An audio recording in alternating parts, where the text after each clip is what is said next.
The stone floor of the palace corridor was cold enough to bite through wool, and Seraphine had learned exactly how cold it was against her cheekbone. She knew the way the torchlight looked from this angle, warm and indifferent, flickering as if the world had simply continued without her, as it always did. She knew the particular silence of this corridor, outside the sealed doors of the Alpha King's chamber, as if even sound understood it was not welcome here. This was the third time she had fallen here. The first time, a guard had stepped over her. The second time, a court attendant made a note in his ledger. This time, a young physician's assistant named Aldrich happened to be passing, and he dropped everything he was holding and knelt beside her on the cold floor without thinking, which made him, in Seraphine's long experience, almost singular in this palace. She was already surfacing by the time he reached her, consciousness returning like a tide, bringing with it the hollow ache behind her eyes and the strange emptiness in her chest that meant the absorption was complete. She had carried what she could. Aldrich's face came into focus above her, young, worried, counting her pulse with his lips moving slightly. He did not look through her. He looked at her, then slowly turned to stare at the sealed doors behind them. His expression shifted into something careful and calculating. He was beginning to understand. Which country are you listening from? Please comment below. I'd love to know how far this story reaches. The day always began before the light did. Seraphine was awake by the fourth bell, which rang in the lower tower with a sound like a stone dropped into still water, low, resonant, rippling outward into the dark. She did not need the bell. Her body had learned to surface on its own at this hour, trained by years of early duties and the deeper instinct of someone who understood that the safest time to move through a palace was before the people with power had opened their eyes. She dressed without a candle. She knew the location of every item in her small room, the way a musician knows a piece of music, by feel, by memory, by a familiarity so complete it had long since stopped requiring thought. The room itself was not unkind. It was simply minimal. A cot, a chest, a window the size of a prayer book that looked out onto the inner courtyard stone wall. She had placed a sprig of dried lavender on the windowsill when she first arrived, and it was still there, long since faded to the color of dust, but she had never removed it.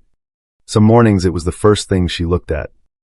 She was assigned to the grief recovery wing, which occupied the east corridor of the palace's second level. The wing had been established 4 months before she arrived.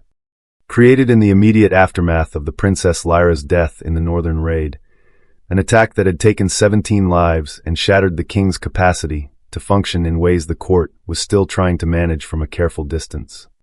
The wing housed a small team, 2 senior physicians, 3 attendants, Elder Oswin, who oversaw all medical operations in the palace, and Seraphine, whose official designation was recovery aide, which meant in practice that she did everything no one else had been assigned to do. She changed the linens in the consultation rooms. She restocked the medicine carts. She carried trays from the kitchen to the patients who were too fragile to walk to the dining hall. She catalogued Elder Oswin's notes into the leather-bound archive he kept locked in the cabinet behind his desk.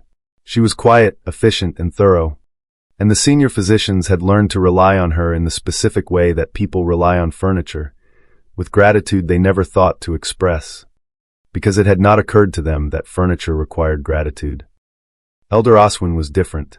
He was a compact, white-haired man in his 60s with the attentive eyes of someone who had spent a lifetime learning to read bodies the way others read text, and he noticed things. He noticed when Seraphine's color was off. He noticed when she moved more carefully than usual. The way people move when something hurts that they are not going to mention. That morning, when she brought his cataloging work to his desk, he looked up from his notes and studied her face for a moment with the professional directness that never quite stopped feeling like being read aloud. "You look pale," he said, not unkindly, simply as a fact. "I always look pale," she said, which was also simply a fact. He made a small sound that was not agreement and not disagreement, and returned to his notes. But she felt his attention follow her as she moved back toward the door. She was used to that particular quality of his attention, observational, concerned, never quite pushing past the boundary she kept so carefully maintained. Elder Oswin was the closest thing she had to an ally in this palace, and she was aware of how much that cost her to admit. because it meant that her entire network of safety in this vast, indifferent institution resided in one aging physician who noticed her pallor and said so. The morning passed in its familiar rhythm. Linens, medicine cart, kitchen tray, archive work. A brief, formal exchange with senior physician Doran, who asked her to reschedule 2 consultation appointments without looking up from his desk. A longer exchange with Aldrich, the young physician's assistant, who had been watching her with a new quality of attention since the corridor incident 3 days prior, a watchfulness she found both touching and quietly alarming. She did not encourage it.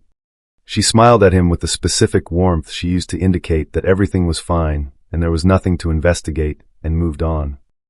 Meals were taken in the kitchen corridor, standing during the brief window between the staff's first meal and the household's second, when the kitchen was neither crowded nor fully emptied, and there was space near the bread shelf to eat without being in anyone's way. She had never been formally excluded from the staff dining hall. She had simply noticed, very early in her time here, that her presence in it created a particular atmospheric pressure, a subtle rearrangement of attention, a quality of awareness in the room that made it clear she was being noted. The corridor was easier. The corridor asked nothing of her. By early evening, she had completed everything on her list and several things that were not on it. The grief recovery wing was quiet. The patients who needed the most intensive care had been settled for the night. Elder Oswin had retired to his quarters. The palace had taken on the specific hush of an institution settling into its nighttime self, the lowering of voices, the dimming of torches in the secondary corridors, the gradual retreat of the day's business into something softer and less certain. Seraphine stood at the entrance to the east corridor and looked toward the king's chamber at its far end. The doors were always sealed. They had been sealed since the day after the princess died. Behind them, the king had not moved through the world in 6 months, not truly. Not in any way the court could point to as evidence that he was still present in his own reign. He received advisors through a narrow side entrance, gave written orders, conducted minimal necessary business. The pack bonds, she had heard Elder Oswin say in a low voice to senior physician Doran, were weakening in ways that frightened the court physicians. An alpha whose grief exceeded his capacity to metabolize it became dangerous, not in the sharp way of violence, but in the slow way of structural failure, the way a bridge weakens before anyone sees the cracks. She began to walk. She did not run. She never ran in this corridor. Running would suggest urgency, and urgency would draw attention. And attention was the thing she spent every waking hour carefully preventing. She walked at the pace of a woman completing a routine errand, and she breathed slowly. And she prepared herself for what she always felt when she got close enough. The pressure began at approximately 15 feet from the doors. It was not pain exactly. It was more like walking into a change in weather, a thickening of the air, a shift in the quality of silence. A weight that settled against her sternum with the insistence of something that had been waiting. She had learned to receive it without bracing against it. Bracing made it worse. She opened something inside herself. She had no better word for it than that. Opening, and let the pressure flow inward, the way a river accepts a tributary. The grief was enormous. It was always enormous. Even after 6 months of daily absorption, it showed no sign of diminishing, which told her, in the clinical part of her mind that she kept carefully separate from the part that felt things, that the king's wound was still fully open. Still bleeding. Still producing more than any one alpha should have been able to survive. She walked past the doors without slowing. She turned the corner at the corridor's end, moved through the servants' passage, and made it most of the way back to the medical wing before her knees decided they were finished.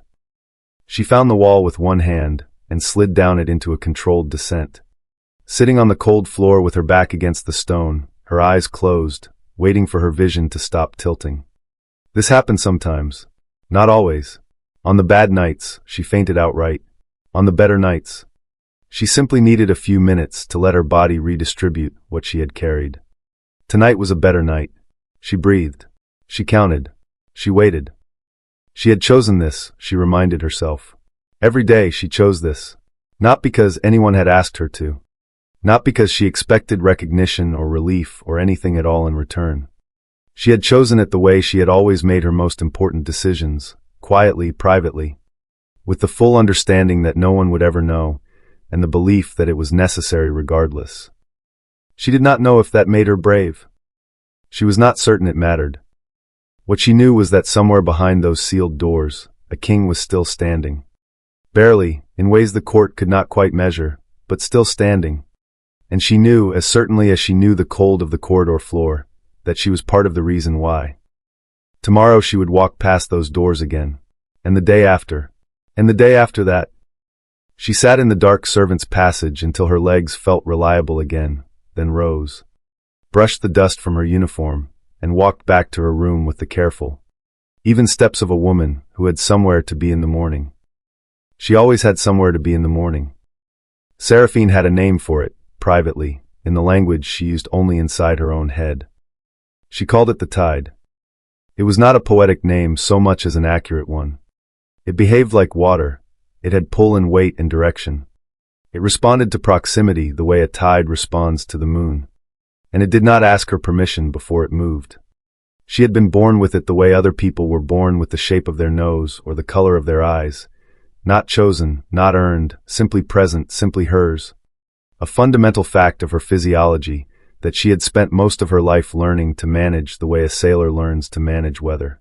Not by stopping it, by working with it, by reading its signs early enough to make decisions before the decisions were made for her.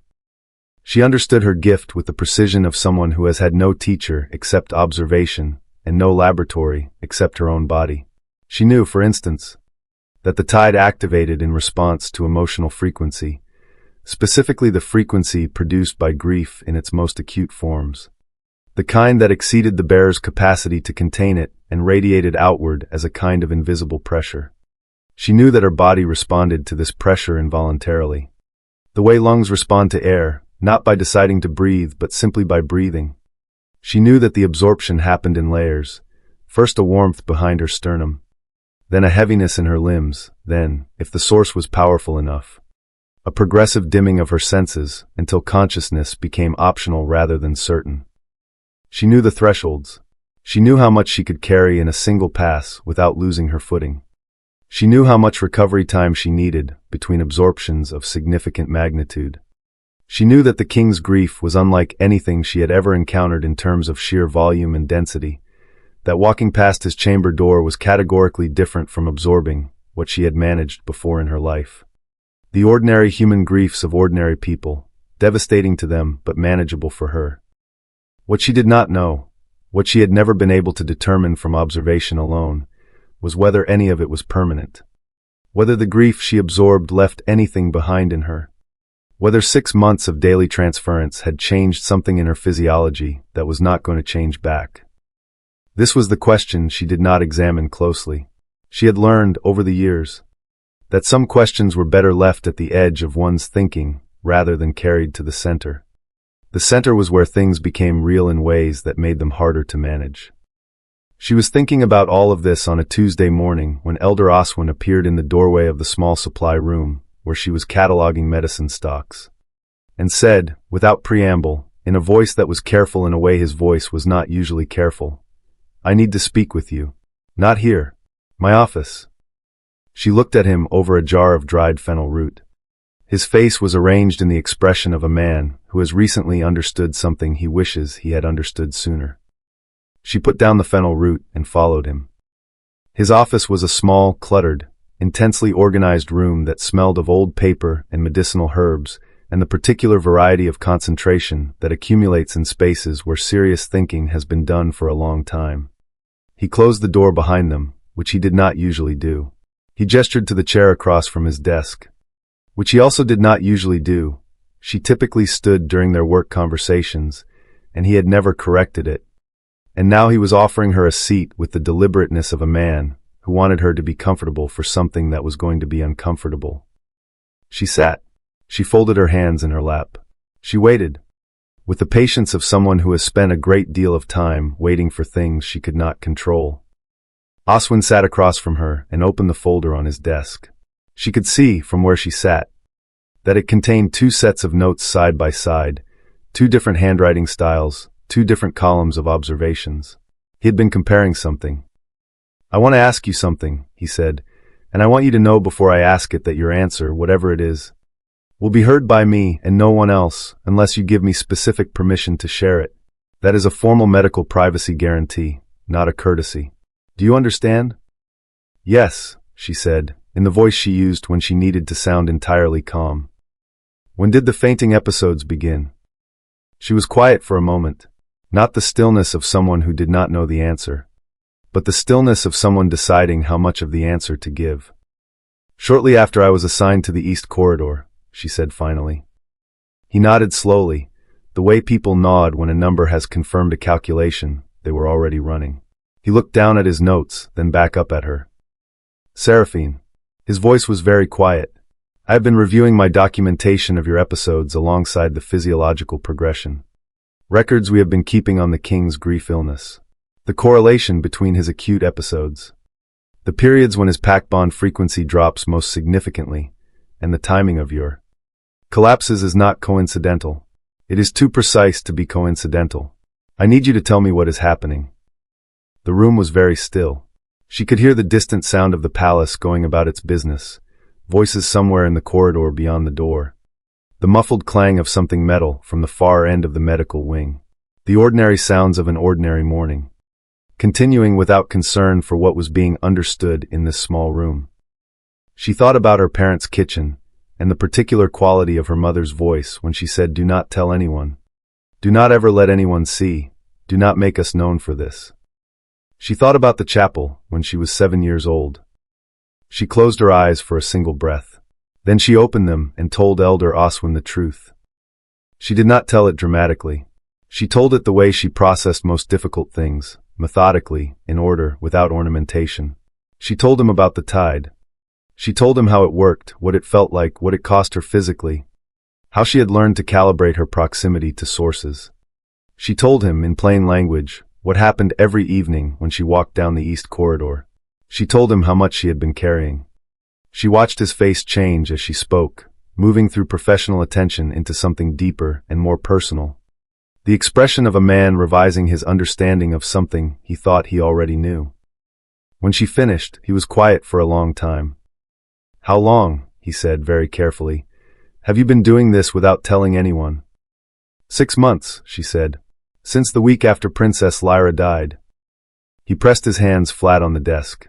He breathed in through his nose and out through his mouth, the way physicians do when they are managing their own reaction in order to be useful to someone else. Then he looked at her with an expression that contained, she thought, a quality she had not expected from him in this particular moment. It was not alarm. It was not pity. It was not the professional concern she was used to receiving from him. It was something rawer than any of those things, something that looked, if she was reading it correctly, almost like grief of his own.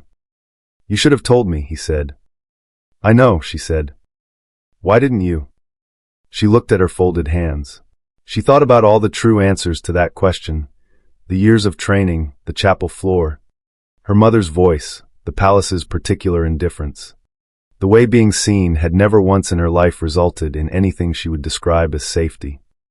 "I didn't think it would matter," she said, which was not the whole truth, but was not a lie either. Oswin was quiet again. Then he reached across the desk and picked up one of his pens and began to write something. His handwriting was fast and decisive. "I am going to need to report this," he said, without looking up.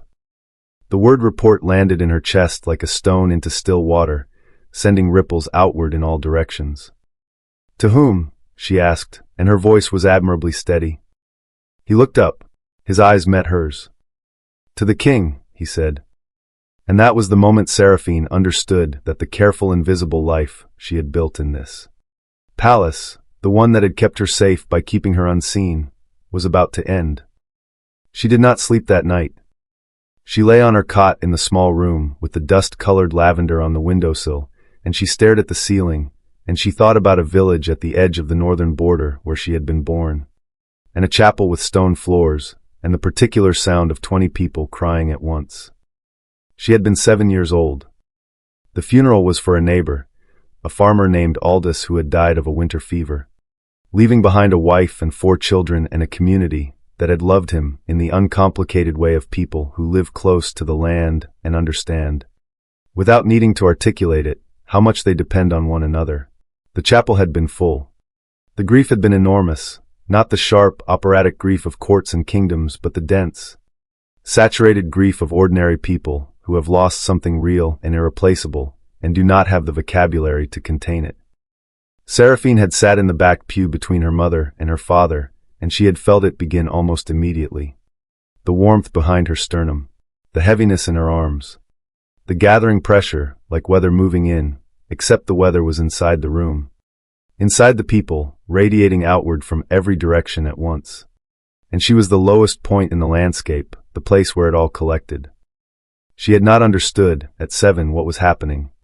She had only known that something was pulling at her from every direction simultaneously, and that she could not make it stop. She had gripped her mother's hand. She had tried to breathe. She had felt the weight accumulate past the point where her small body could maintain its equilibrium, and then the chapel had gone white. And then she had woken up on the floor with her cheek against the cold stone, and her mother kneeling over her, and every face in the chapel turned toward her with an expression she would spend the next decade trying to forget.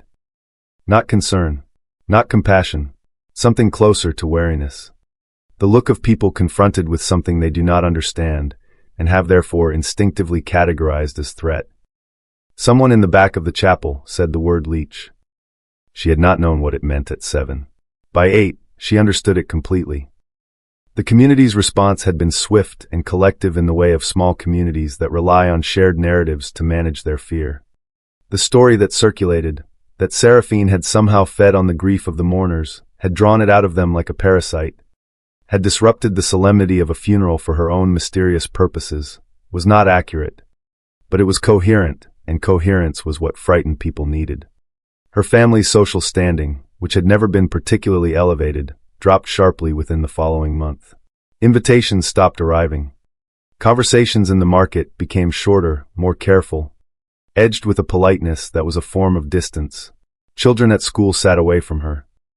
Her parents were not cruel people.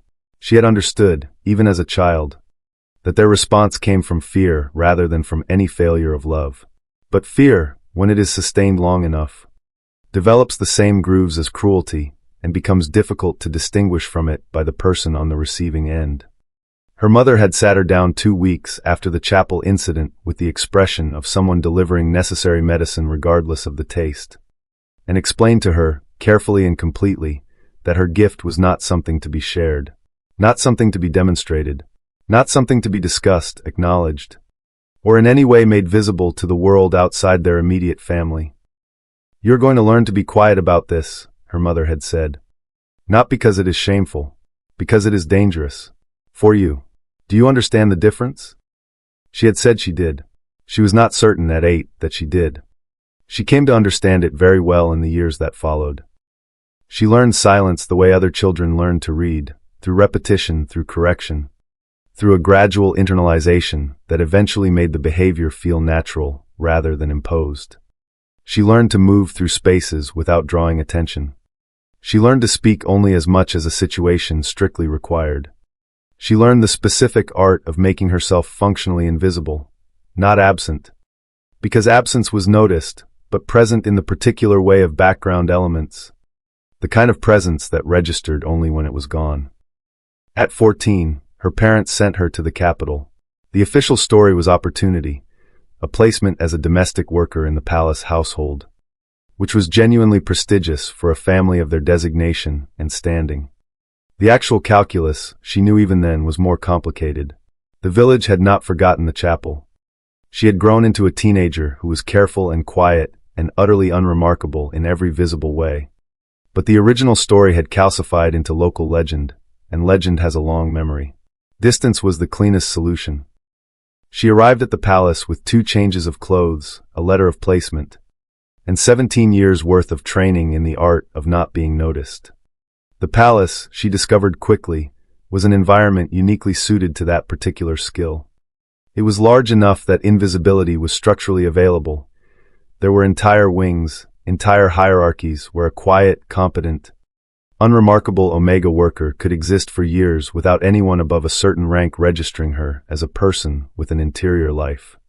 She had settled into that invisibility with something that was not quite relief but was close to it. A feeling of finding the right size container for something that had always been slightly too large for where she was trying to put it.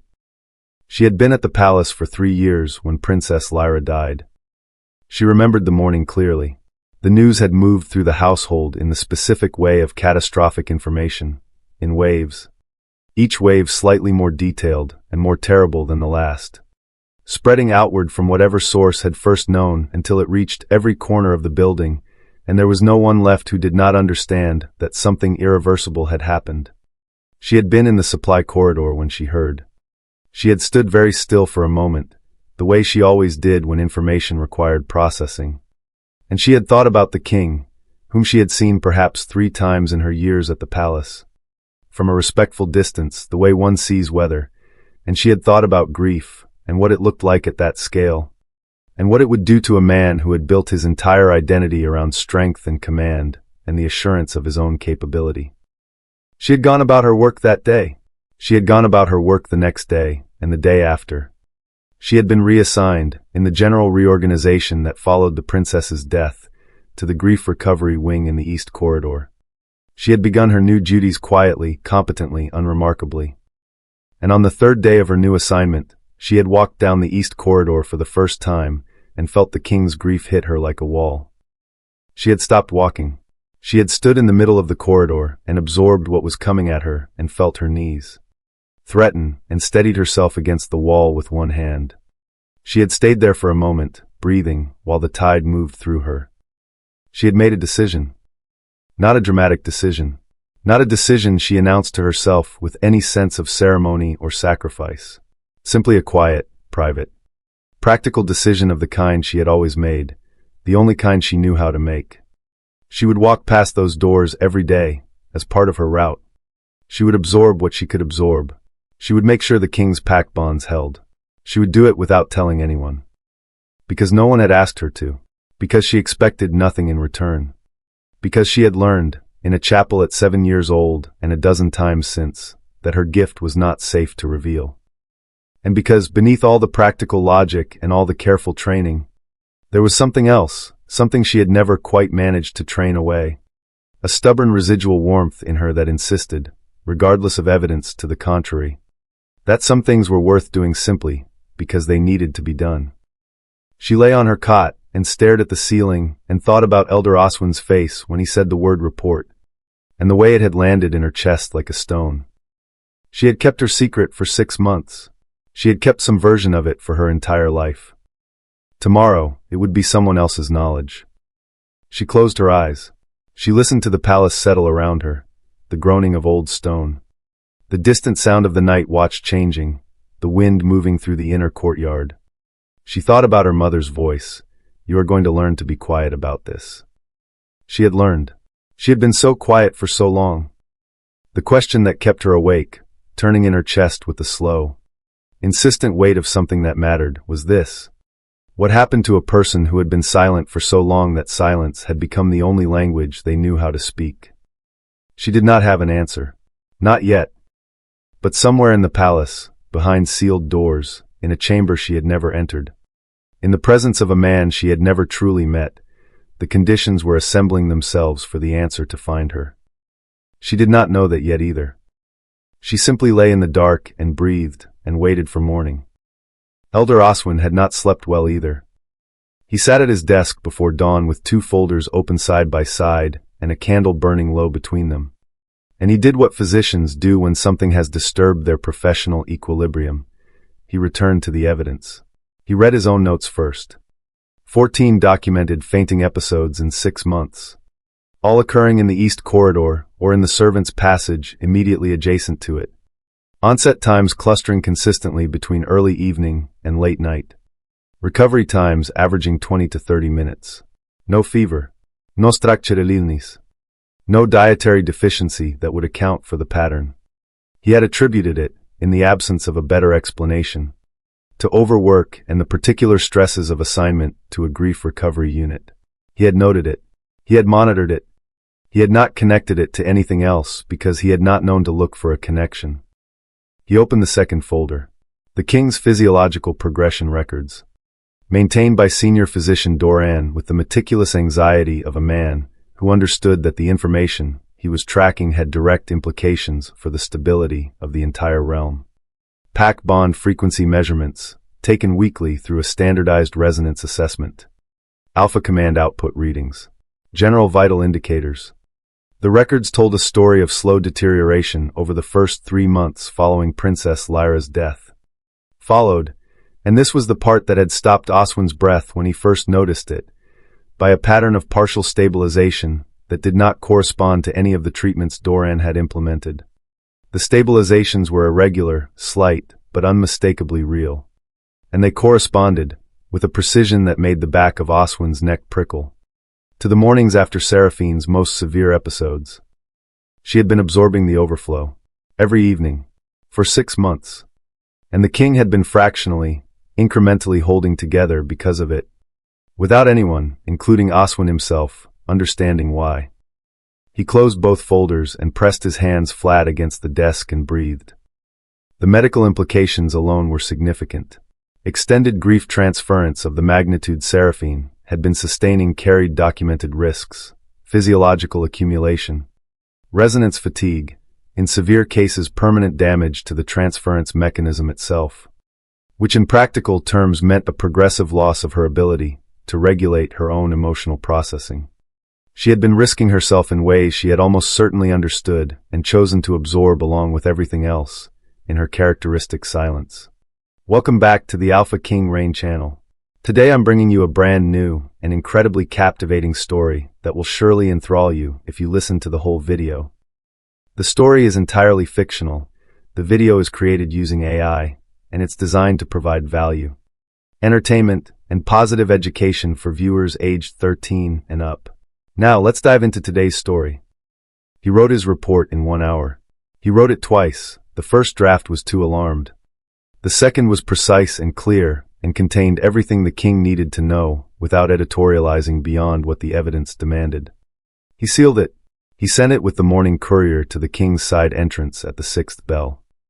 Then he went to find Seraphine. She was in the supply room, as she so often was, doing the quiet, essential work that kept the wing functioning. She looked up when he entered, and he saw immediately that she had not slept. The pallor was worse than yesterday. She had the careful composure of someone who has been managing themselves since well before dawn, and she had done a thorough job of it. But Oswin had been reading bodies for 40 years, and the signs were there for anyone who thought to look. He told her he had sent the report. He watched her absorb the information with the same stillness she brought to everything, a brief closing of her eyes, a single slow breath, then the return of her attention to him with the patient, careful expression that he was beginning to understand was not tranquility but discipline, a long-practiced management of interior weather. "When will he read it?" she asked. "He may have already," Oswin said. "The courier went at the 6th bell." She nodded. She turned back to her cataloging. He stood in the doorway for a moment, watching her, and felt something that was not quite guilt, but lived in the same neighborhood. The particular discomfort of a man who prided himself on his powers of observation, realizing that the most significant thing happening in his medical unit had been happening directly in front of him for half a year. "Seraphine," he said. She looked back at him. "I want you to know that I consider what you have been doing, regardless of the circumstances, regardless of the secrecy, to be an extraordinary act. What your body has sustained, and what it has preserved, is not a small thing." She was quiet for a moment. He had the impression that she was deciding how to receive the statement, whether to deflect it or accept it or examine it for danger before doing either. "Thank you," she said finally, which was, he sensed, as much as she was currently capable of accepting. He left her to her work. He went to his office, sat down, and waited, with the patience of a man who understood that the next development was now in hands considerably more powerful than his own. The summons from the king's chamber arrived at the 8th bell. It was brief. It said, "Send the Omega aide to my chamber immediately." Oswin rose from his desk. He walked to the supply room. He opened the door and found it empty, the cataloging half finished, the fennel jar sitting open on the shelf. He walked to the east corridor. He walked its full length. He turned the corner into the servants' passage. She was on the floor. Not dramatically. Not in the sprawled, alarming way of a person who has fallen from a height. She was on the floor in the quiet, folded way of someone whose body has simply and completely run out of what it needed to remain upright, seated with her back against the stone wall. Her knees drawn up, her head tipped back, her eyes closed. He knelt beside her. Her pulse was present, slow, steady in the way of deep absorption rather than medical crisis. She had walked past the doors again. She had not been able to help it. The summons had taken her down the east corridor, and the king's grief had taken the rest. Oswin pressed 2 fingers to her wrist and looked up the corridor toward the king's sealed chamber doors. He was still looking at them when the sound reached him, a bolt drawing back. The slow, heavy movement of a door that had not been opened from the inside in 6 months. The doors opened. Oswin had seen King Caelan before the princess died, had treated him on 2 minor occasions, had attended court sessions in his medical capacity, had formed a professional impression of a man of considerable presence and considerable control. The kind of alpha whose authority was not in his volume, but in the quality of his attention. The sense that he saw things fully and responded to what he actually saw rather than what he expected to find. The man who appeared in the doorway was recognizably that man but reduced, as a fire is recognizably fire when it has burned down to coals still hot, still capable, but diminished in ways that were visible to anyone who knew what to look for. He was gaunt. His eyes were shadowed. He moved to the threshold of his own doorway with the careful deliberateness of someone relearning the mechanics of existing in a space larger than one room. He looked at Oswin. He looked at Seraphine on the floor. Something moved across his face that was complex and rapid, and ended in a stillness so absolute it was almost loud. He stepped out of his chamber for the first time in 6 months. He crossed the corridor in 4 strides. He looked down at Seraphine's unconscious form, and then at Oswin, and his voice, when it came, was quiet and very controlled, and carried beneath its surface a quality that Oswin, with 40 years of reading human beings, recognized immediately. It was the sound of a man confronting the specific variety of shame that comes from finally understanding the cost of his inattention. "How long?" he said. 6 months, Oswin said. "Since the week after Princess Lyra died." The king was silent. He crouched down beside her. He looked at her face, really looked with the focused, complete attention of someone seeing something for the first time that was directly in front of him all along. Then, before Oswin could speak, he gathered her carefully into his arms and stood. "The medical wing," he said. It was not a question. "Yes," Oswin said. The king carried her himself, through the east corridor, past the court members who stopped and stared, past the guards who did not know what to do with what they were seeing, past all of it, and Oswin walked beside him and said nothing, because nothing he could have said would have been adequate to the moment. She woke to stillness. Not the stillness of her small room with its dust-colored lavender and its prayer book window. A different stillness, larger, warmer, carrying the faint scent of medicinal herbs and old wood, and something underneath those things that her body recognized before her mind did. Something that made the tide in her chest move differently than it usually moved. Not pulling. Something closer to settling. She opened her eyes. The medical wing. The good cot. The one near the window that the senior physicians use for patients requiring extended monitoring. She had changed the linens on this cot dozens of times and never once imagined herself lying in it. She turned her head. He was sitting in the chair beside her bed. Her first coherent thought was that Elder Oswin had mentioned the king's name in the same sentence as the word report, and her second coherent thought was that she had subsequently fainted in the servants' passage, and her third coherent thought, arriving with the slow, clarifying force of cold water, was that the man currently sitting 3 feet from her left shoulder was King Caelan of the Ashvale Pack, and he was watching her wake up with the expression of someone who has recently received information that has fundamentally rearranged his understanding of his own life. She pushed herself upright. He did not tell her to stay down. He simply watched her with that focused, complete attention that felt. She registered this with the part of her that was always registering things, like being read in a language she had not known anyone else spoke. The silence between them lasted long enough to become its own kind of statement. He spoke first. His voice was quieter than she had expected, lower, less formal than the few times she had heard it across the distances of official spaces. "What is your name?" The question was so simple that it took her a moment to understand why it landed the way it did. With a weight entirely disproportionate to its 4 words. She had been in this palace for 3 years. She had worked in his grief recovery wing for 6 months. No one of his rank had ever asked her name.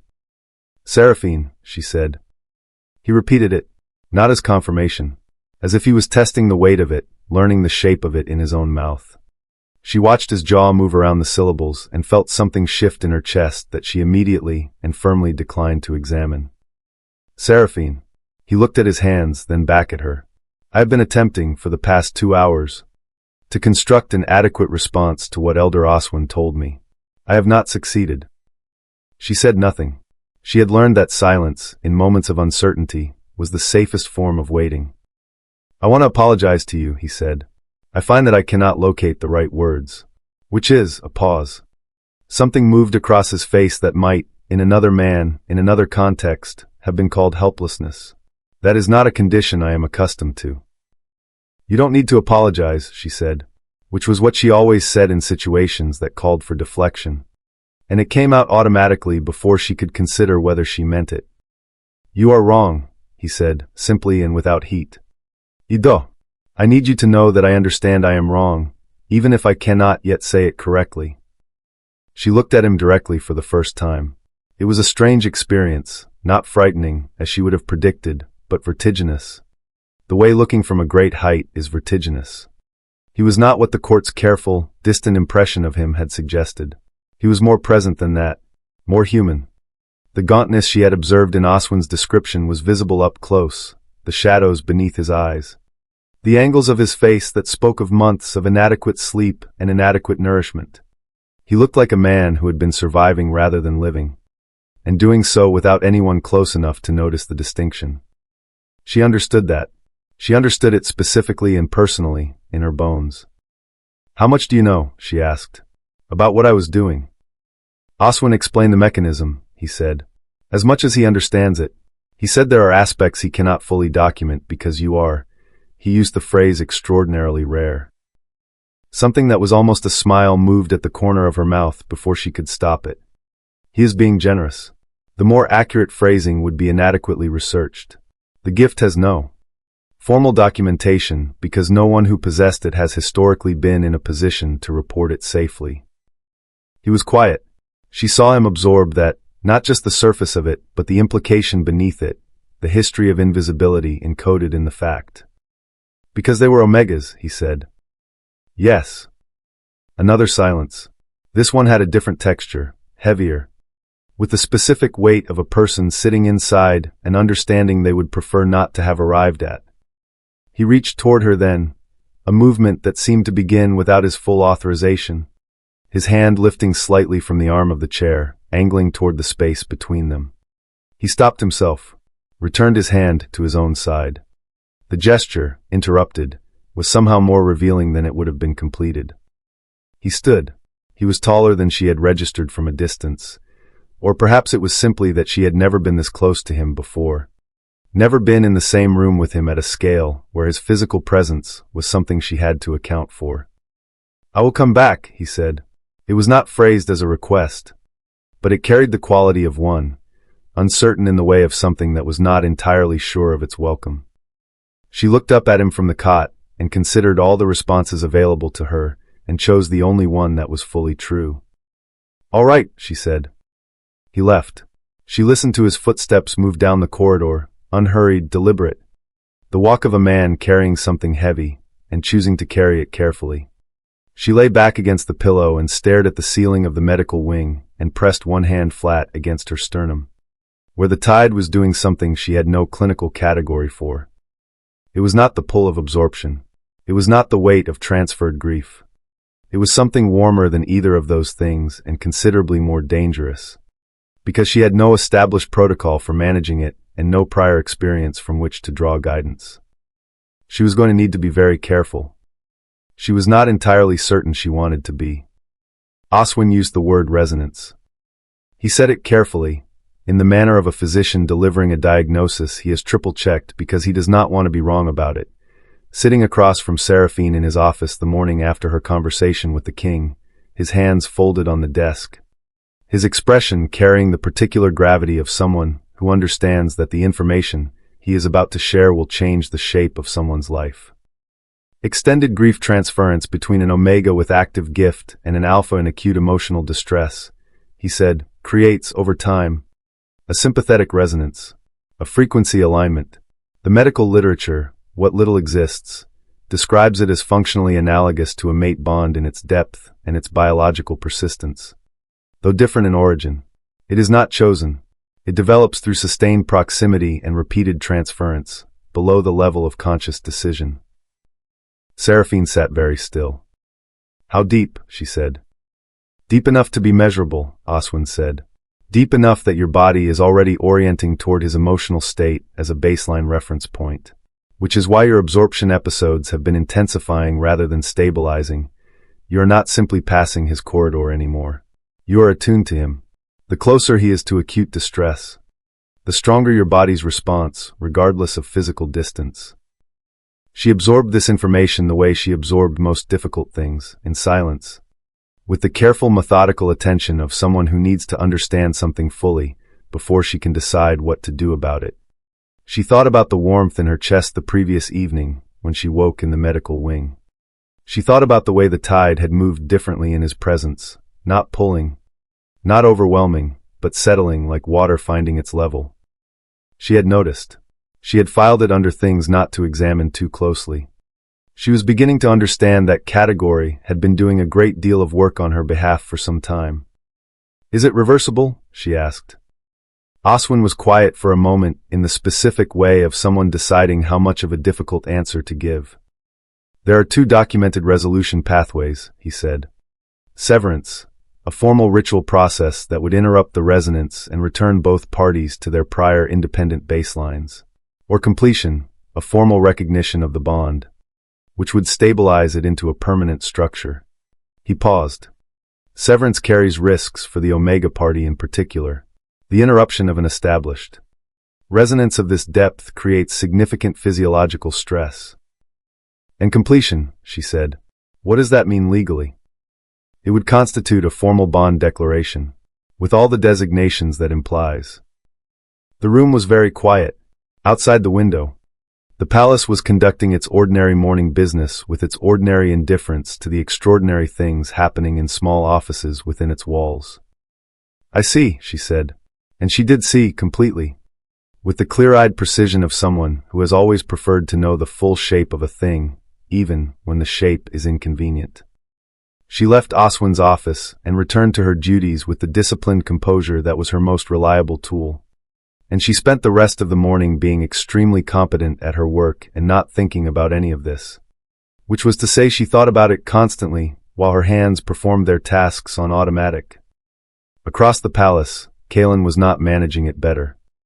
He stood at the window of his chamber, the window he had stood at for 6 months looking at nothing, now looking at the courtyard below with the focused attention of a man trying to use his eyes as an anchor, and he felt it, the pull. He had assumed, before Oswin's report, that the gravitational quality of his awareness of her was guilt. The appropriate response of a man who had recently learned he had been benefiting enormously from someone else's silent sacrifice. Guilt, he understood. Guilt had a familiar shape. This was not shaped like guilt. It was more specific than that. It was directional. He could feel, without looking, approximately where in the palace she was, not precisely, not with the GPS accuracy of a completed bond, but with the general awareness of something that was tuned to her frequency and registered changes in it. When she was in distress, something in his chest responded. When she was calm, he felt it as a kind of settling. The way a room feels different when someone enters it who brings steadiness with them. He had been feeling it for months without knowing what it was. He had attributed it to the ambient effects of his own grief. The way severe emotional states distort perception and create phantom intensities. He had been wrong. And the wrongness of it, the specific variety of error involved in having felt something real and significant and dismissed it entirely without investigation, sat in him with a weight that was not comfortable. He sent for her twice that afternoon. Twice he canceled the summons before it was delivered. Standing in the middle of his chamber with the written note in his hand, trying to determine what he intended to say that would be worth her time and would not make worse what was already complicated. The third summons he did not cancel. She arrived at his door in the early evening. She knocked, which no one did, which told him something about how carefully she had been trained to signal her own smallness, and he called her in. And she entered with the specific quality of composure he was beginning to recognize as her version of armor. Present, contained, giving nothing away that had not been explicitly requested. He was standing at the window. He did not turn immediately. He was aware of how that might read, as authority performing itself, as the deliberate staging of power, and he turned before he had found the words he wanted, because he did not want to be misread as performing something when he was genuinely uncertain. "I have been trying," he said, without preamble, "to remember the last face I looked at before I stopped looking at anything." She waited. "I think it was yours," he said, "in the corridor, the morning after the news came about my sister. You were coming from the East Wing with a medicine tray, and I was moving through the palace on some errand I no longer remember, and I passed you in the corridor and I looked at your face for a moment." She was very still. "I don't know why I remembered that," he said. "I didn't know your name. I had no particular reason to remember your face. But I have been, since Oswin told me, I have been trying to reconstruct those 6 months. And that is the last image I have from before everything collapsed. You with a medicine tray in the corridor." The silence that followed was not empty. It had the texture of something being carefully, mutually held. Seraphine stood in the middle of the room and felt the tide move in her chest and understood. With the crystalline clarity of a woman who has spent her entire life being precisely honest with herself even when she was dishonest with everyone else, that what she was feeling in this moment was not the pull of transference. The tide had never, in her experience, moved like this. It had never moved towards something rather than around it. It had never felt, as it did right now, like the opposite of loss. She did not say any of this. She stood in the amber light of his chamber and breathed and held what she was feeling with the careful, private discipline that was her oldest skill. But she did not absorb it. She did not redirect it or manage it away. She let it exist, in the full and frightening warmth of its reality, for the first time she could remember. She was still standing there when he finally looked at her directly, and something in his expression shifted. Cracked slightly at the edges, became briefly and undeniably human. She was not certain which of them was more undone by it. He had requested that she come at a specific hour, not a summons this time, but a request, written in his own hand, rather than dictated to a courier, which she understood was a meaningful distinction, even if she was uncertain what exactly it meant for her. She arrived at the 8th bell. He opened the door himself. The chamber was different than she had imagined it during 6 months of standing outside it. She was not sure what she had expected, something more austere, perhaps, more institutional. What she found was a room that had once been lived in deeply, and was now in the process of being carefully, tentatively re-inhabited. Books on the desk that looked recently opened. A fire in the hearth that had been lit with intention rather than habit. The portrait of Princess Lyra on the wall beside the window. A young woman with the same sharp, clear eyes as her brother, painted in a moment of obvious amusement at something outside the frame. Seraphine looked at the portrait for a moment before she could stop herself. "She would have spoken to you first," Caelan said from across the room. "Before I did. She had a gift for seeing people that I have spent most of my adult life assuming I shared and have recently been forced to reconsider." He gestured toward the chairs near the fire. 2 chairs, positioned not across a desk from each other, but beside it, beside the hearth, angled toward the warmth. The arrangement of people who intend to have a conversation rather than conduct one. She sat. He sat. For a moment neither of them spoke, and the fire filled the silence with its ordinary, reliable commentary. "Tell me how it works," he said. "Your gift. Not the clinical explanation Oswin gave me. Tell me what it actually feels like." She looked at him. She was looking for the signs she always looked for when someone asked her about herself. The quality of attention that suggested data collection rather than genuine interest. The subtle forward lean of someone who intended to use what they were given. She did not find those signs. She found instead the focused stillness of a man who was asking because he genuinely did not know, and had decided that not knowing was no longer acceptable to him. She told him the truth. She described the tide, its pull and weight and direction, the warmth that preceded the heaviness, the progressive dimming of her senses under significant load, the specific texture of his grief compared to anything she had encountered before. She told it plainly, without softening the details that were unflattering to either of them. And she watched his face absorb every word with an attention so complete it was almost uncomfortable to be the object of it. When she finished, he was quiet for a moment. "What does it feel like," he said carefully, "when you absorb something? After? What does the grief feel like inside you?" No one had ever asked her that. In 17 years of living with the tide, no one had ever thought to ask what happened to the grief once she had taken it. "It depends on the grief," she said after a moment. "Some of it metabolizes quickly. A day. Sometimes less. Some of it takes longer. Some of it," she paused. "Some of it leaves a residue, like sediment at the bottom of water. It doesn't go away entirely. It just settles." He was very still. "Mine," he said. "What does mine leave behind?" She met his eyes. "I don't know yet," she said honestly. "I have not had enough distance from the source to assess the residue." Something crossed his face at that, a flinching, quickly controlled. The reflex of a man absorbing a fact about the cost of his own grief to someone else's body. He looked at the fire. She let him look. She had learned that some people needed to look away before they could come back to a hard thing more honestly. "I want to tell you about her," he said, without looking back. "My sister. If you are willing to hear it." "Yes," she said, without hesitation, which surprised her slightly. He told her about Lyra. He told her slowly, in the particular way of someone who has not spoken of something aloud, and is discovering, in the speaking, that the words are both more difficult and more necessary than they anticipated. He told her about Lyra's laugh, which was too loud for court functions, and which she deployed strategically in exactly those situations as a form of very elegant protest. He told her about the argument they had 2 weeks before the raid, something political, something he could no longer precisely reconstruct, something he had been certain they would resolve when she returned. He told her about the specific morning he received the news, and what he had done, and what he had not been able to do since. Seraphine listened. She did not offer comfort in the conventional sense, no reassuring phrases, no gentle redirection toward the positive.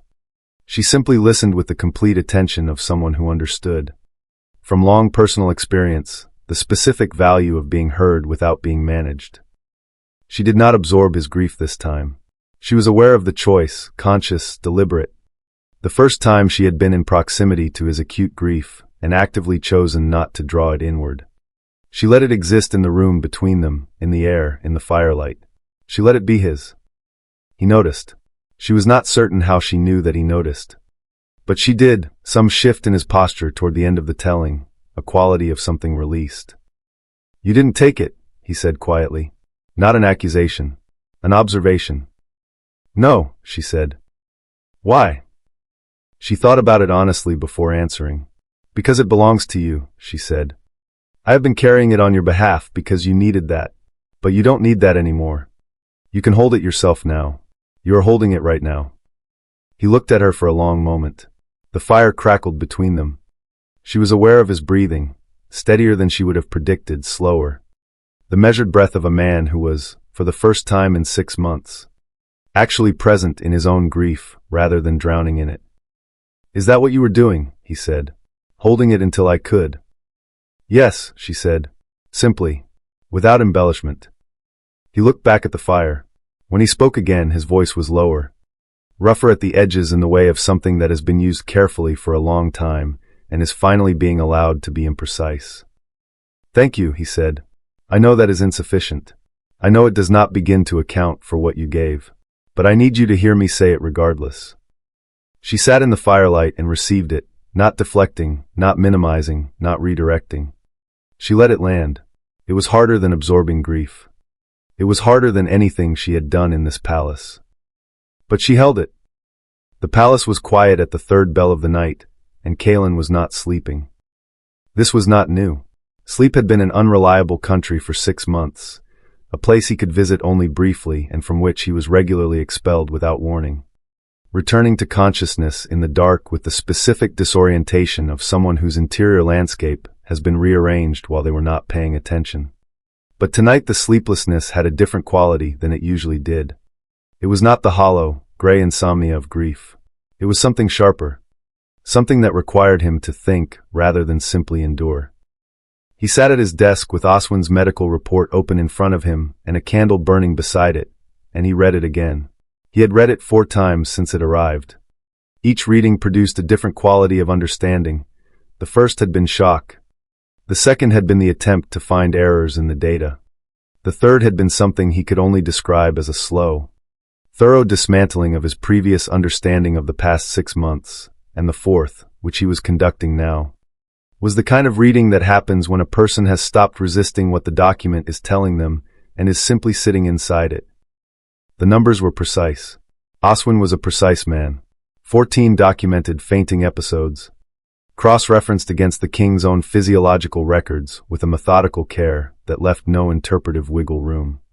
She had been absorbing the overflow of his grief, the portion that exceeded his capacity to metabolize and had been radiating outward, weakening his pack bonds, degrading his command frequency, slowly and measurably dismantling the infrastructure of his kingship, every evening for 6 months.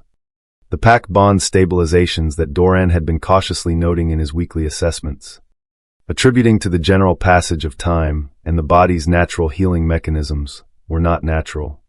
They were Seraphine. They had always been Seraphine. He set the report down. He pressed the heels of his hands against his eyes and sat in the dark behind them for a long moment. He was a man who had built his understanding of strength on visibility, on demonstration, on the legible, documentable, publicly acknowledged exercise of power and capability. He had understood, in an abstract intellectual sense, that not all strength operated this way. He had read enough history, had been tutored well enough, to know that the forces holding any complex system together were rarely the ones with the most visible authority. He had known this the way one knows things that have not yet been tested against reality. Reality, it turned out, had been conducting its test 3 feet from his chamber door for 6 months, and he had not noticed. He rose from the desk.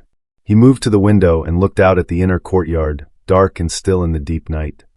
He thought about the morning after Lyra died, the way the grief had arrived not as a single wave, but as a tide that simply kept rising, filling every available space in him until there was no room left for anything else. He thought about the way his pack bonds had felt during those first weeks, like ropes going slack, like something essential losing its tension. He had known, in the clinical part of his mind that continued functioning even when the rest of him could not, that this was dangerous. That an Alpha King whose grief exceeded his containment capacity became a structural risk to his entire pack.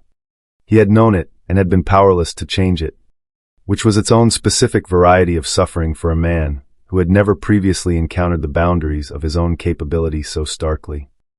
And 3 feet away, on the other side of a door he had sealed, a woman he had never looked at properly had been quietly daily, at considerable cost to her own body, making sure his pack bonds held. He had not known. He understood that. He had not known because she had not told anyone. And she had not told anyone because she had learned, had been taught, systematically and thoroughly, by the specific cruelties of her own history, that her gift was not safe to make visible. Understanding why it happened did not make him feel better about the fact that it had. He crossed to the portrait of Lyra on the wall. He looked at her painted face in the candlelight, that expression of suppressed amusement that the painter had captured so precisely it still felt. Some moments, like she was about to say something. She had tried to tell him something, in the weeks before the raid. He had been too busy, too certain of his own ability to read his own kingdom, too confident that his existing understanding of people and power was adequate. She had been more patient with him than he deserved, as she always was. And then she had died before he had gotten around to listening. He thought about what she would say now if she could.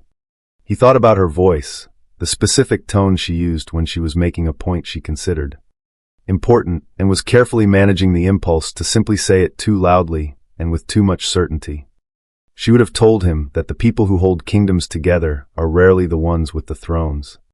She had told him something close to that, in different words, more than once. He had understood it abstractly, and missed it entirely in practice. "I see it now," he said quietly to the portrait. To her. "I am looking. I am trying to learn how to look properly." The painted eyes offered nothing in return, as painted eyes do. But the act of saying it aloud, of committing the understanding to spoken language, did something to it. Made it more real. Made it into a promise rather than a private reckoning. He returned to his desk. He began to write, not the report, not the political correspondence that had accumulated in his absence, but something more personal. A set of notes to himself. Written in the private shorthand he had developed in adolescence for thoughts he needed to process on paper. He wrote about Seraphine, about what she had done and what it had cost. About the specific way she had said it belongs to you, when he asked why she had not absorbed his grief during their conversation by the fire. The simplicity of it, the precision, the complete absence of self-congratulation in a statement that could easily have been made to sound heroic. She had not made it sound heroic. She had made it sound obvious, which was, he was beginning to understand, how she thought about everything she did, as the obvious response to what was needed. Not as sacrifice, but simply as the thing that a person with her particular capability was clearly called to do in a given situation. He did not know how to be the kind of person who thought that way. He was not certain it was something that could be learned. But he was becoming increasingly certain that he wanted to try, which was a new feeling and not an entirely comfortable one. At the bottom of his notes, he wrote a single line that he stared at for a long time before closing the document. He had written, "She held the kingdom while I was learning how to grieve it." He was still staring at it when the sound of footsteps in the outer corridor reached him. Rapid, purposeful, the footsteps of someone with information that could not wait for a more civilized hour. His senior political advisor, Lord Brennan Vale, knocked twice and entered without waiting for a response, which he was permitted to do in matters of court urgency.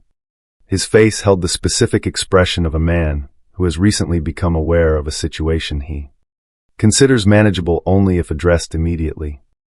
"Your Majesty," Vale said, "I apologize for the hour. There is something you need to know. There are members of the High Council who have become aware of the Omega Aide's recent proximity to your chambers. There is talk. It is not yet formal, but it will be by morning if it is not contained." Caelan looked at him steadily. "What kind of talk?"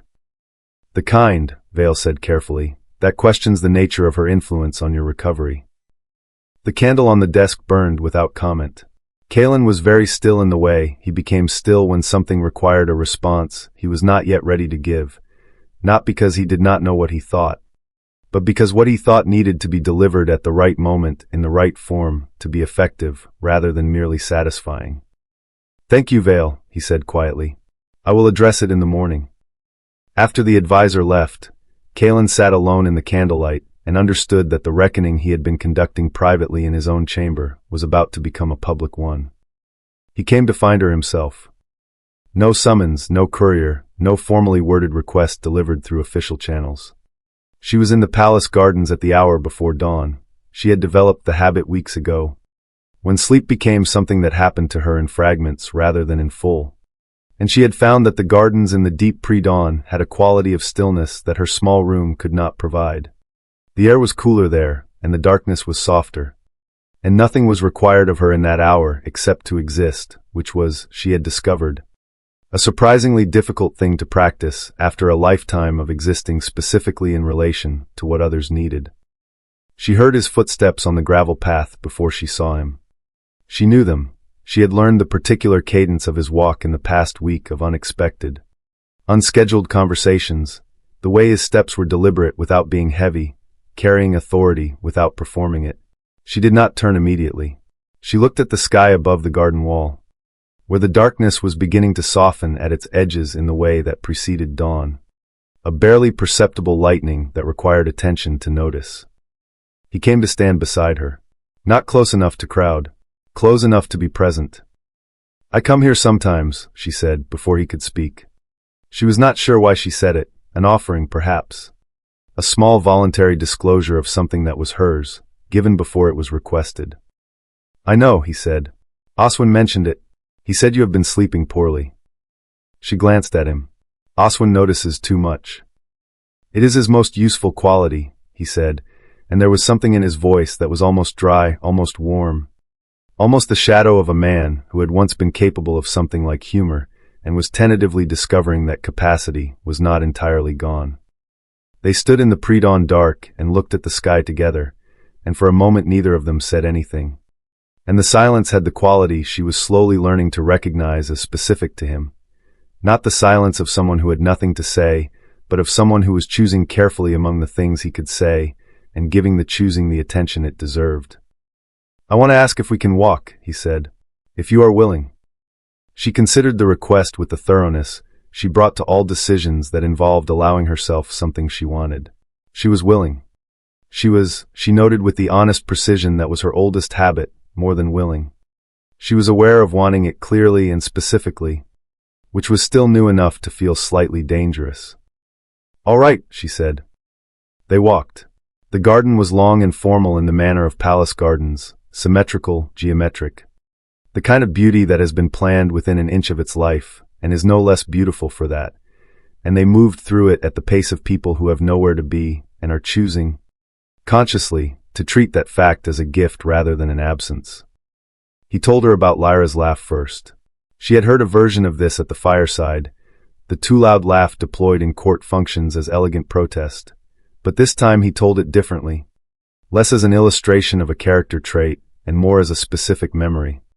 A particular afternoon when Lyra had laughed at something their elderly ambassador had said with such complete and unguarded delight that half the court had started laughing without knowing why.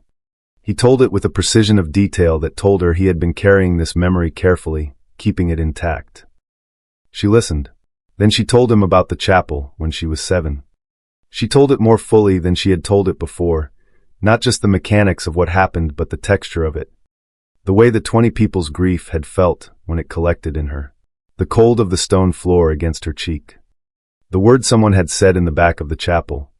And the way it had followed her for years like a second shadow. He did not offer pity. She had been braced for pity. It was the most common response and the least useful. And when it did not come, she felt something in her shoulders release that she had not known she was holding. "The first time I felt entirely alone in a room full of people," he said after a moment. "I was 16. My father's court, a formal dinner. 40 people who had known me since I was born. My father had just publicly corrected my position on a border dispute in front of every senior advisor he had. Calmly, thoroughly, without cruelty. He was not a cruel man. Just completely certain that his understanding superseded mine, and that this was an appropriate setting to demonstrate it." He paused. "I sat at that table for 2 more hours and felt as though I was behind glass. Present but unreachable." She looked at him. "What did you do?" "I learned to be more certain in public," he said. "Which is, I now understand, the wrong lesson entirely." She thought about her own wrong lessons, the ones her fear had taught her. The ones she had built her entire survival strategy around. She thought about how thoroughly she had mastered them, and how completely they had served their purpose, and how poorly equipped they had left her for anything beyond survival. "We learn what the situation teaches us," she said. "And then we spend a long time figuring out which lessons to keep." He was quiet for a moment. The path curved, and the sky above the garden wall had shifted from black to a deep blue-gray that meant the dawn was perhaps 20 minutes away. They reached the fork in the path she had been half-consciously registering as they walked, the place where the garden divided.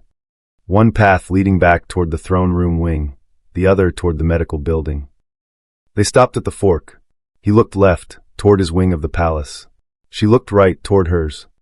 The 20 minutes of pre-dawn stillness remained between them like something that had not yet been used up.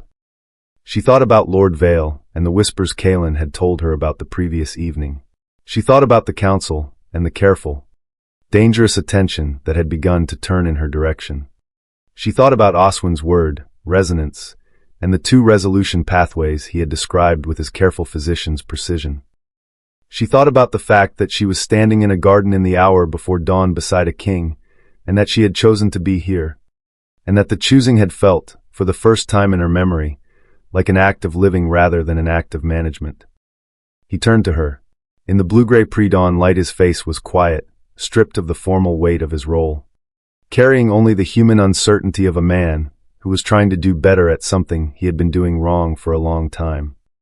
"Walk here again with me tomorrow," he said. 4 words. Simple and direct, the way his most important statements seemed to be. as if the things that mattered most to him had been distilled past the need for ornamentation. She looked at him. She thought about her mother's voice, saying, "You are going to learn to be quiet about this."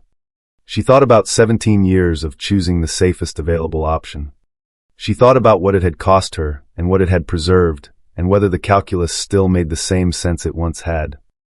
She said yes. Not because she had calculated that it was safe. Not because she had assessed the risks and found them acceptable.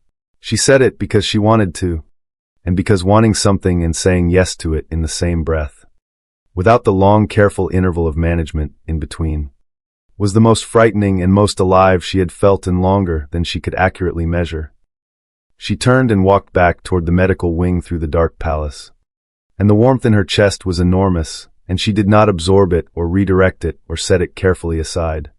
She carried it with her, all the way back to her small room, and sat with it in the quiet until the dawn came properly, and the palace woke around her.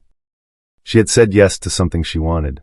She had said yes without apology or qualification, or the careful installation of distance that she used to protect herself from the cost of caring about things. It was a small thing. It was, she understood, sitting in the growing light, the beginning of something enormous. Lord Brennan Vale was a man who understood power the way cartographers understand territory, not by living in it, but by mapping it, tracking its boundaries, noting where it was thin and where it was dense, and positioning himself always at the most advantageous intersection. He had watched the king's recovery with the careful attention of someone who understood that a recovering king represented a shift in the landscape he had been navigating very comfortably for 6 months. During Caelan's period of diminished capacity, Vale and 2 allied council members had been the effective administrative voice of the throne, making decisions, managing disputes, conducting the quiet daily business of running a kingdom whose king was barely present. It had not been comfortable exactly, but it had been useful. The Omega aide was a problem, not because Vale believed genuinely that she had been manipulating the king. He was too intelligent for that particular self-deception. He understood, from the medical briefing Oswin had reluctantly provided to the full council, what grief transference was and how it functioned. But intelligence and genuine belief were not required for political strategy. What was required was a coherent narrative, a receptive audience, and a formal mechanism through which to deliver it. He had all three. The petition he presented to the High Council on a gray Thursday morning was 14 pages of careful, technically accurate language arranged to suggest conclusions it never explicitly stated. It described the Omega aide's gift in terms that were medically precise and contextually alarming. It noted the unsanctioned nature of her proximity to the throne. It raised questions, formally, procedurally, never as accusations, about the appropriateness of an unregistered emotional transference ability operating in the vicinity of an Alpha King during a period of known vulnerability. It requested a formal inquiry, and pending that inquiry, Seraphine's reassignment away from the palace. Caelan received the petition in open court. He read it in the specific silence of a man who was processing something while simultaneously preventing his processing from being legible to the room around him. The council chamber was very still. Everyone present understood that they were watching a significant moment, though the precise nature of its significance was not yet clear. He read every page. He set it down on the table before him with the careful deliberateness of someone choosing not to do something else with it. He looked up at the assembled council with the focused, complete attention that his court had not seen from him in 6 months. And the quality of that attention, sharp, fully present, the gaze of a man who had returned to himself, was, she would later hear, more alarming to Lord Vale than anything he had anticipated. Caelan did not dismiss the petition. He did not respond to it at all. He adjourned the session in 2 sentences and left the chamber, and the room exhaled behind him. He came to the medical wing directly. She was restocking the medicine cart when he appeared in the doorway. She knew his footsteps now, and she had already set down the jar in her hand before she turned, which told her something about the state of her own carefully maintained composure that she noted and set aside for later examination. His face was controlled. She had learned to read beneath his control, to find the information in the small indicators that escaped the management. The slight tension at the jaw, the quality of his stillness, which was different when he was containing something significant than when he was simply being quiet. He told her about the petition. He told her plainly, in the same direct manner with which he communicated everything that mattered, without softening it or reconstructing it to be less alarming than it was. She listened without interrupting. She kept her hands still in her lap, and her face arranged in the neutral expression she had worn as armor for 20 years. When he finished, she said, "I will leave." It came out automatically, the oldest reflex, the deepest groove worn into her by years of practice. When visibility becomes dangerous, disappear. When staying costs more than going, go. "You will not," he said. The certainty in it was not the certainty of authority, not a command issued from the throne downward. It was something more personal than that, and therefore more difficult to deflect. "Vale's argument has a functional basis," she said. "An unregistered omega with an unsanctioned gift in proximity to the king. He is not fabricating the concern. He is weaponizing a real thing." "Yes," Caelan said, "and I intend to address it, not by removing you." She looked at him carefully. "What you are proposing will cost you politically." "I am aware of that. The council members who have been managing the throne's daily business during these past months, they have interests in the current arrangement continuing." "I am aware of that also."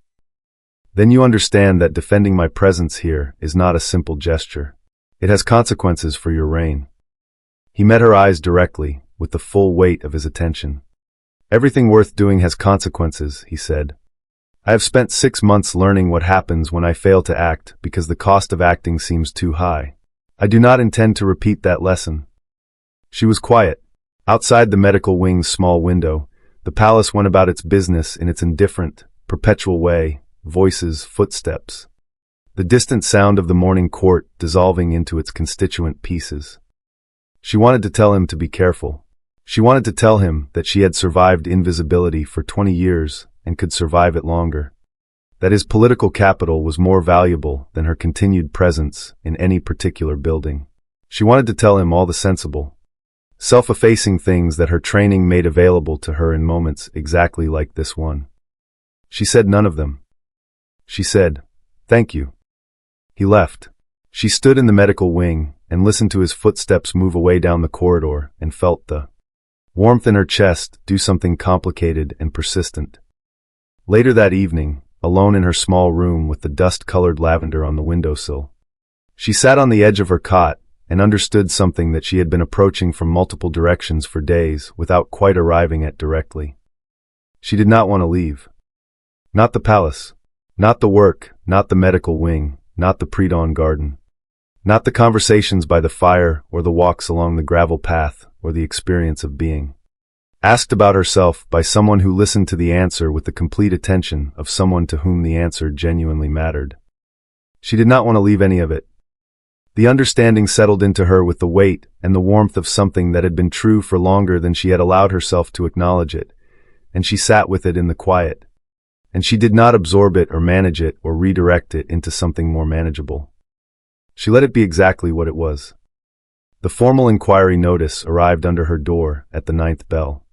It was brief and official and informed her that she was required to present herself before the High Council in 3 days' time. She read it twice. She set it on the chest beside her cot. She looked at the dust-colored lavender on the windowsill. 3 days. She had 3 days to decide what she was going to say when, for the first time in her life, she was required to stand in a room full of powerful people and speak about herself without apology, without deflection, and without the protection of invisibility.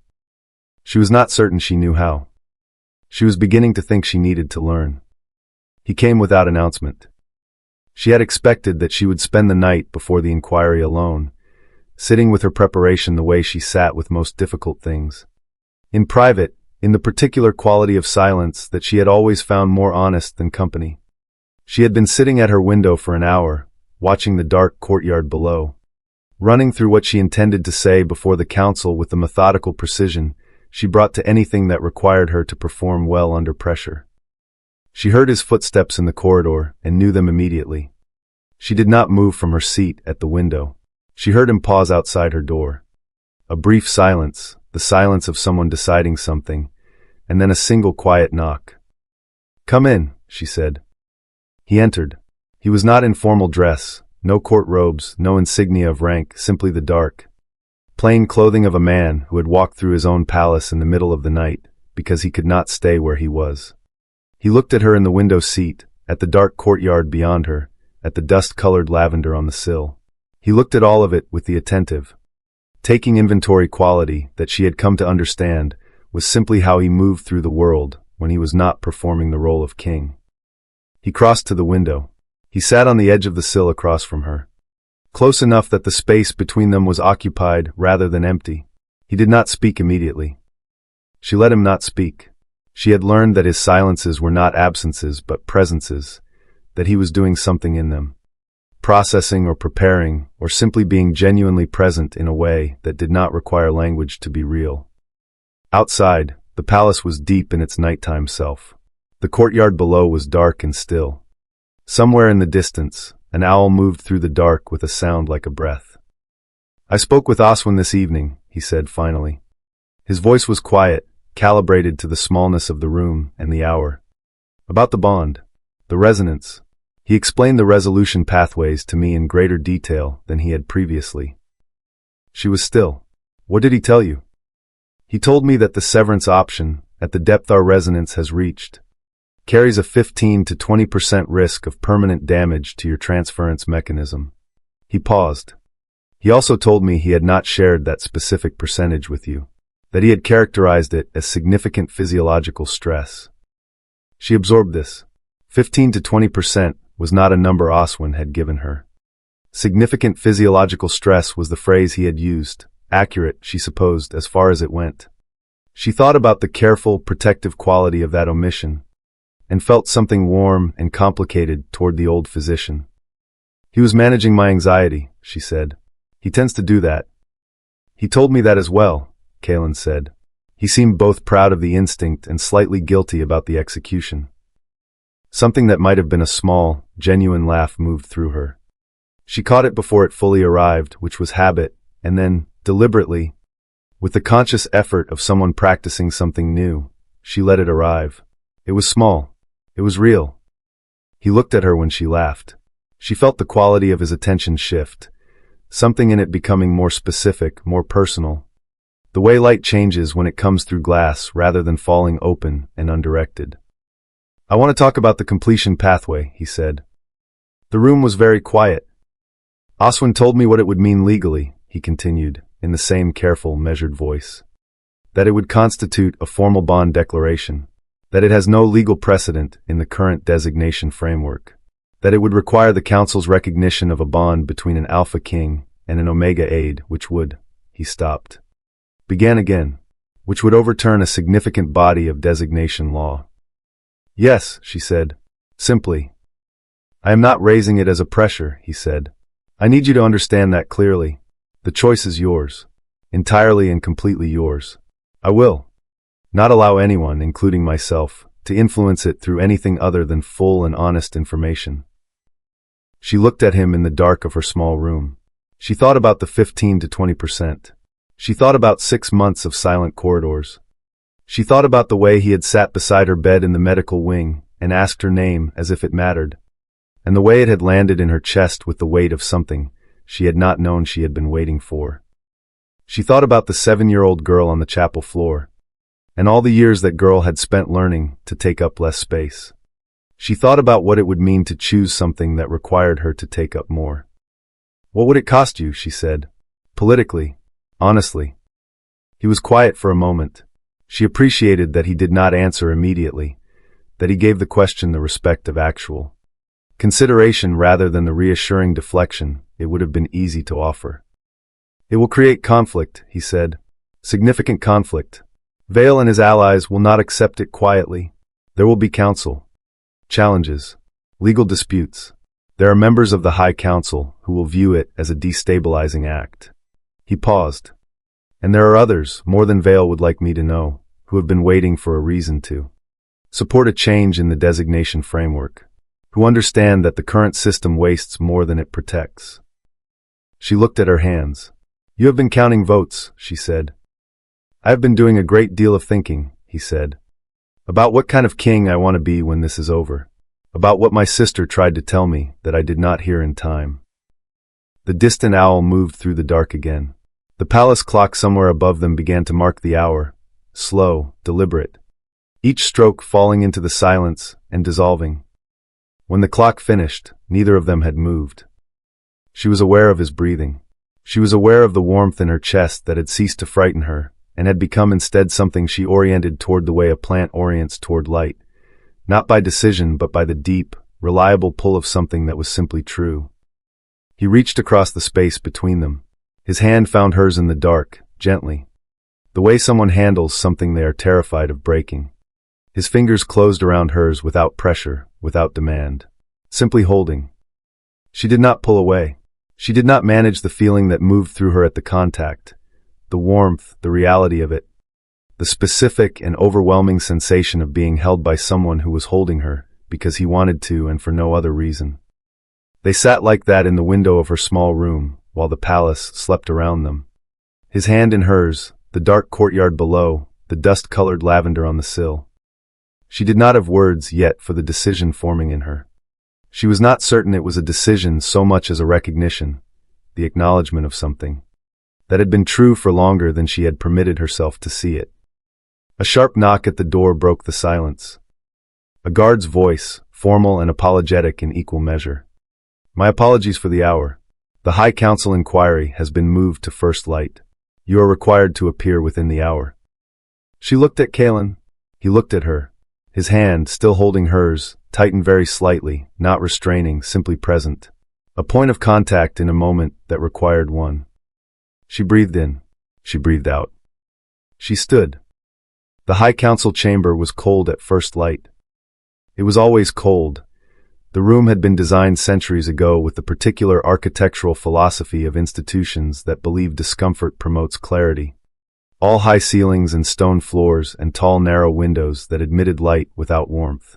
Seraphine had cleaned this room. She had polished the long table and restocked the candle stands and arranged the council members. Water carafes with the invisible efficiency that had been her signature in every room she had ever entered. She had never stood at the center of it. She stood at the center of it now. The inquiry lasted 2 hours. She answered every question put to her, from Vale's carefully constructed provocations, and from the more genuinely curious questions of the council members, who appeared to be trying to understand rather than to condemn, with the same precise, unornamented honesty she had offered Oswin in his office. She described her gift without apology. She described the 6 months without dramatization. She answered the questions about the resonance bond with the clinical accuracy of someone who had processed the information thoroughly and arrived at a position of relative equanimity about it, which was not entirely true, but was true enough to be functional. Vale pushed hard on the question of intent. Had she sought proximity to the king deliberately? Had she understood the bond-forming potential of extended transference and chosen to exploit it? She looked at him steadily and said, I sought proximity to the king's corridor because his grief was damaging his pact bonds, and I was biologically capable of absorbing the overflow. I did not report it because I had spent my entire life learning that my gift was not safe to make visible. I did not seek a bond. I sought to be useful in the only way available to me. In silence, because silence was the only form of agency I had been permitted. The room was very still after she said it. Elder Oswin, seated at the council's medical advisory position, proposed the resolution after the inquiry concluded. The resonance completion ritual, the ancient ceremony by which a grief transference bond was formally recognized or permanently severed. He presented the medical documentation with his characteristic precision, including the 15 to 20% risk he had previously softened in his communication to Seraphine, which he stated now with full transparency and a brief apologetic glance in her direction. The council deliberated. Vale argued for severance, the clean break, the restoration of prior independent baselines, the elimination of the political complication. Several other council members argued for completion, on medical grounds and on the emerging legal argument that the bond, having formed through a documented process of genuine service, carried moral weight that the council was obligated to recognize. They voted on which pathway to put to Seraphine's choice. Completion won by 1 vote.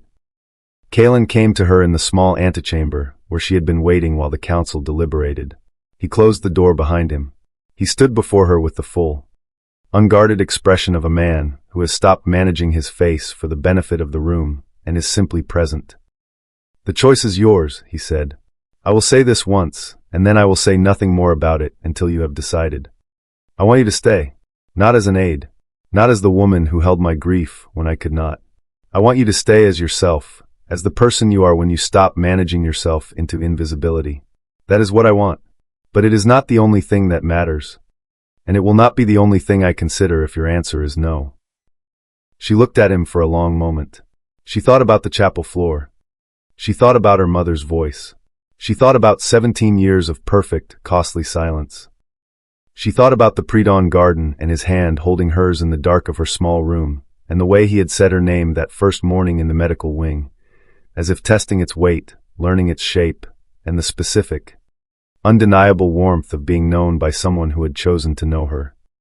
She thought about what it would mean to say yes, not just to him, to the thing he was describing, to a life conducted at full size, in full light, under full scrutiny, to being seen completely and choosing to remain visible. It was the most frightening thing she had ever been asked to consider. She said, "I have been invisible for so long that I am not certain I know how to be otherwise." "I know," he said. "I was not very good at seeing until recently. We can learn together." She breathed. One slow, deliberate breath, the kind she took before absorbing something significant, before opening herself to what was coming. The preparation that preceded the choice to receive rather than deflect. "Yes," she said. She watched something move through his face at that word, a brief, unguarded wave of something she no longer had any interest in misidentifying or managing away. She let it land. She let herself see it, and be seen seeing it, and remain in the room with the full weight of what they had both just agreed to. Elder Oswin was waiting in the corridor when they emerged. He looked at their faces and gave a short, satisfied nod, the nod of a man whose calculations have been confirmed, and led them toward the ritual chamber in the east wing without unnecessary commentary. The ritual chamber was small and ancient and smelled of something herbal and mineral that predated the current palace by several centuries. The elder ritualists were already present, 3 physicians trained in resonance ceremony. Quiet and serious in the manner of people who understand that what they are about to do is rare and carries genuine risk. They explained the process to her again, this time in full detail. She listened with the complete attention she brought to medical information, absorbing every particular, assessing every risk, building her understanding of what her body was about to be asked to do. It was significant. She had known it would be significant. Knowing did not make it smaller. She looked at the ritual chamber's closed door. She thought about everything on the other side of it, everything that completion would make possible, and everything it would cost, and everything it would change. In her life, and in this kingdom, and in the long history of what Omegas with gifts had been permitted to be. She stepped forward. The door opened. She walked through it. Behind her, the door closed. The ritual chamber held the particular silence of a room designed to contain significant things. It was circular. She noted this with the part of her mind that kept cataloging details even in moments when the rest of her was otherwise occupied, with stone walls that curved inward slightly at the top, creating an acoustic quality that made even small sounds present and immediate. For candles burned at the cardinal points of the room. The floor was marked with old symbols she did not recognize but felt, in some prelinguistic part of herself, as familiar. The 3 elder ritualists stood at intervals around the perimeter, still and watchful, holding the formal posture of people who understood that their role in this process was to witness and stabilize rather than to direct. The lead ritualist, a woman of considerable age with the calm, unhurried manner of someone who has seen many things and assigned each its appropriate weight, explained the process one final time. The ritual would require Seraphine to receive back, in concentrated form, everything she had absorbed over 6 months. The grief she had been carrying in slow daily increments would be returned to its source through the resonance channel the bond had created, passing through her as a conduit rather than accumulating in her as it had been doing. The concentration of the passage was the risk, her body, accustomed to the slow trickle of daily absorption, would be receiving a 6-month volume in a single sustained wave. Your constitution is strong, the lead ritualist said, in the tone of someone offering information rather than reassurance. The accumulated transference has built a significant resilience in your system. But the passage will be intense. You must remain present through it. If you lose consciousness before the channel is fully cleared, the incomplete severance could cause permanent resonance damage. How do I remain present? Seraphine asked. By holding on to something real, the ritualist said simply. Seraphine thought about what she had that was real. She made a brief, private inventory. She had her own name. She had the particular quality of cold stone floors and the smell of dried lavender. She had the memory of a pre-dawn garden and a hand holding hers in the dark without pressure or demand. She had enough. She took her position at the center of the room. She stood with her feet planted and her spine straight and her hands at her sides, and she opened herself. That internal opening she had practiced for 17 years, the one that preceded absorption. The making of space within herself to receive what was coming, and she waited. The ritual began quietly. A low, sustained sound from the three ritualists, not quite song, not quite speech. Something between the two that seemed to operate at a frequency below ordinary hearing. Felt in the chest rather than processed by the ears. The candles did not flicker. The room seemed to deepen somehow, to become more itself. Then the wave arrived. She had prepared herself. She had assessed the risk with clinical precision and arrived at a rational understanding of what her body would be asked to bear. Preparation and understanding, she discovered in the first moment of the wave's arrival, were entirely inadequate. It was not like the daily absorption. The daily absorption had been a tide, gradual, manageable, something she could pace herself through. This was the entire ocean arriving at once, with no warning and no margin. 6 months of the king's grief, the full, unmediated weight of it. The loss of his sister and the collapse of his certainty and the long hollow months of barely surviving his own interior passed through her in a single sustained rush. Her vision went white. She felt her knees buckle and caught herself, one hand going out to empty air. Her body's instinct toward balance, fighting against the weight pressing through her from every direction simultaneously. She heard the lead ritualist say something. Steady. Stay present, from what seemed like an enormous distance. She focused on the sound of her own breathing. In, out, in. The rhythm of it. The simple, reliable fact of it. The grief was enormous. She had known it was enormous.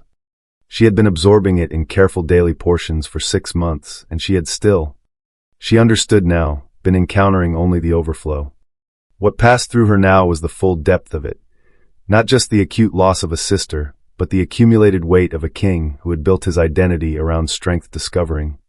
In a single devastating morning, that strength had limits he had never anticipated. She understood him, in that moment, with a completeness that went beyond knowledge into something more physical, more total. She understood the specific texture of his grief from the inside. She was still standing. Barely. Her knees went. She did not fall completely. She was on one knee, her hand pressed to the stone floor, her head bowed.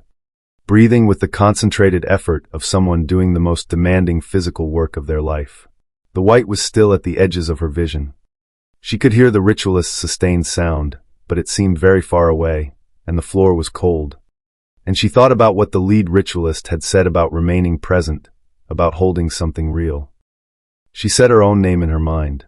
Seraphine. She held it. She breathed. Outside the chamber, she did not know that Caelan had heard the silence, and found it worse than any sound. She did not know that he had stood at the sealed door for 7 minutes with his hand pressed flat against the wood, before the part of him that had spent a lifetime following protocol finally lost the argument with the part of him that had learned. Too late, and at too high a cost, that some things mattered more than procedure. She heard the door. She heard his footsteps cross the stone floor with the deliberate urgency of someone who has made a decision and is fully committed to its consequences. She felt him kneel beside her. Both hands came to her face, not gripping, simply holding. The way someone holds something they understand is precious in a moment when it requires steadying. She felt the warmth of his hands against her face, and it was real, specifically and completely real, in the way that only genuine things are. He said her name. Not a command, Not an invocation. Just her name, repeated in a low, steady voice, as if it were the only word remaining in him. As if everything else had been stripped away by the moment until only her name was left. Seraphine. Seraphine. She heard it. She breathed. She held. The wave passed through her, all of it, every last measure of what she had been carrying, and she did not break. She was on the floor of an ancient ritual chamber with a king's hands on her face and her own name in her ears, and she did not break. The white at the edges of her vision receded slowly, like a tide going out, leaving behind the ordinary light of 4 candles and the circular stone walls and the face 6 inches from hers. Wearing an expression that had no category in her prior experience of human faces because she had never, until very recently, been looked at this way. The lead ritualist said, from a great and respectful distance, "It is complete." The room was very quiet. Caelan's hands were still on her face. She was still on the floor. Neither of them moved for a long moment. Existing in the specific stillness of people who have just come through something significant together and have not yet fully accounted for the fact that they are on the other side of it. She breathed. In. Out. Her vision was clear. Her body was exhausted in a way that was total and clean, like the exhaustion after great physical effort rather than the hollow exhaustion of sustained damage. The grief was gone from her, passed through, returned, resolved. Her chest was quiet in a way it had not been for 6 months. Not empty, full of something different. She looked at him. He looked at her. The candles burned at the cardinal points of the room with their ordinary, reliable light. "You are not supposed to come in," she said. Her voice was rough at the edges. "I know," he said. "The protocol." "I am aware," he said. And something in the way he said it, wry, self-aware, carrying the specific warmth of a man who has just done something impulsive for the first time in his adult life and found the experience surprisingly tolerable, made her breath catch in a way that had nothing to do with the ritual. She let him help her to her feet. She stood in the ritual chamber with his hands steadying her arms, and the lead ritualist watching with an expression that managed to be simultaneously professional and quietly moved, and she felt, underneath the exhaustion, underneath the enormity of what had just passed through her, something that she had no clinical category for and no prior experience of and no established protocol for managing. She did not try to manage it. She simply stood in it, completely, and let it be exactly what it was. The great hall had never felt small to Seraphine before, but then she had never stood at its center before. She had entered this room 100 times, to clean it, to arrange it, to set water carafes on the long council table, and restock the candle stands, and straighten the chairs with the quiet efficiency of someone whose presence in a room was intended to be forgotten the moment the room was needed for its actual purpose. She knew every stone of this floor. She had polished them. She entered now through the main doors. Not the side entrance. Not the servants' corridor that fed into the hall's eastern wall through a door sized for invisibility. The main doors, which stood 12 feet tall and opened inward with the slow, weighted gravity of something that understood its own significance. A palace steward had moved to redirect her toward the side entrance when she arrived in the corridor outside, and she had looked at him with a quiet, complete steadiness that had caused him to step back without quite knowing why. She was still recovering. Her body carried the ritual's aftermath in the specific way of sustained effort, a deep, clean tiredness in her muscles, a clarity in her chest where the accumulated weight of 6 months had finally been resolved. She walked slowly because she was tired, and she had decided, in the hours between the ritual chamber and this moment, that she was finished pretending her body was other than it was. The hall was full. Every council member, every senior court official, the palace household gathered at the hall's periphery in the careful, watching posture of people who understand that something significant is occurring and have not yet determined what it means for them. Lord Vale was at the council table with his petition papers arranged before him. He began speaking before she had fully crossed to the center of the room, a procedural strategy, she understood, designed to establish the frame of the conversation before she could contribute to it. He was thorough. He was technically precise. He made his argument with the fluency of a man who had been constructing it for days and had refined it to its most persuasive form. She let him finish. The silence that followed his conclusion was the kind that a room produces when it is waiting for something and is not certain what form the something will take. She spoke into it. Her voice was clear, not loud. She did not need volume, had never needed volume, because she had learned long ago that the quality of attention a voice commands has nothing to do with its decibel level and everything to do with its certainty. She spoke with the certainty of someone who has decided, completely and without reservation, to occupy the full space of what they know. She named what she was. Not apologetically, not defiantly, simply accurately, with the precision she brought to all factual statements.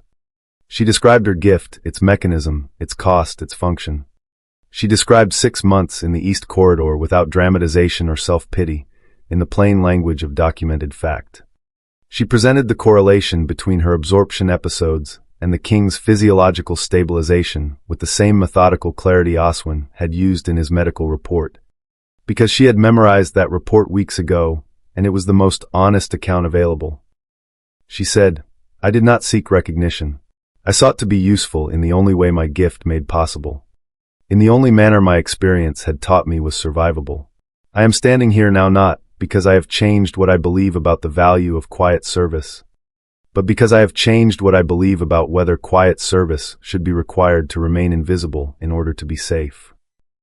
The hall was absolutely still. She did not look at Caelan while she spoke. She looked at the council, at each face in turn, giving every member the direct, complete attention of someone who sees them fully and is not asking for their approval, but is, deliberately and with full awareness, requiring their acknowledgement. When she finished, the stillness held for a long moment.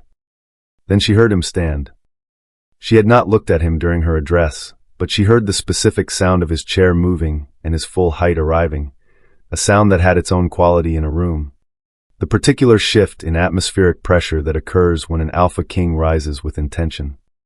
She looked at him then. She could not help it. His expression was not the formal, composed face of the throne. It was the face she had seen in the pre-dawn garden, and in the small room in the dark, and in the ritual chamber with his hands on her face. The human one. The one that saw her.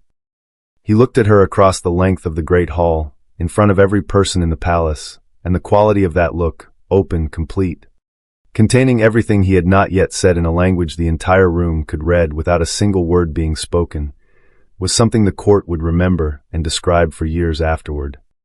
His first words, when he spoke, landed in the silence like the first note of something that had been a long time coming. Caelan spoke without notes. This was observed and later remarked upon by every person present, because the Alpha King was known for the precision of his formal addresses, for the careful, thorough preparation that produced statements that were complete and considered, and left no interpretive gaps. He had always been a man who understood that words spoken from a throne carried weight that required responsible management. He spoke without notes because what he had to say was not a prepared statement. It was a reckoning, and reckonings do not wait for drafts. He named his mistake first, not as a rhetorical gesture, not the performative self-correction of a politician managing optics, but with the flat, unsparing honesty of a man who has looked at something he did and understood it fully, and is not going to construct a more comfortable version of it for the benefit of his own dignity. He said, "For 6 months, a woman with an extraordinary and documented gift operated 3 feet from my chamber door, sustaining my pact bonds and preserving my capacity to rule, at significant cost to her own body, in complete silence. Because the structures of this court had taught her that silence was the only safe form her service could take. That is not her failure. That is mine. That is ours." The room received this in a stillness that was not passive but active, the stillness of people, absorbing something that has changed the shape of a space they thought they understood. He did not stop there. He named what she had done with the same precision and the same lack of ornamentation, not framing her as a hero, not elevating her gift into something mythological, but presenting the facts of it with the respectful directness of a man who understands that the most powerful acknowledgement is the one that sees clearly rather than the one that performs admiration. He said, "Seraphine did not save me because she was extraordinary though she is. She saved me because she saw what was needed and she did it, without recognition, without compensation, without the expectation of either. The question this court must now answer is not what to do about a woman with an unusual gift. The question is what kind of kingdom creates the conditions in which the most essential service is the service most likely to go unseen. Vale shifted in his chair. Several council members did not move at all. With the specific stillness of people who are revising their positions in real time and are not yet ready to make that revision visible. Caelan looked at Vale. The petition is formally invalidated, he said. The grounds on which it was filed do not constitute the threat they were presented as. They constitute evidence of a systemic failure in our designation protocols that this council is now formally tasked with addressing. He let that settle. Then he said, Seraphine will chair the review commission. The eruption was not loud. This was a court, and courts had learned centuries ago to express their upheavals in the register of sharp intakes of breath and rapid, whispered exchanges rather than open sound. But it was real, moving through the room like a current, reorganizing the space. Caelan did not move. He did not raise his voice.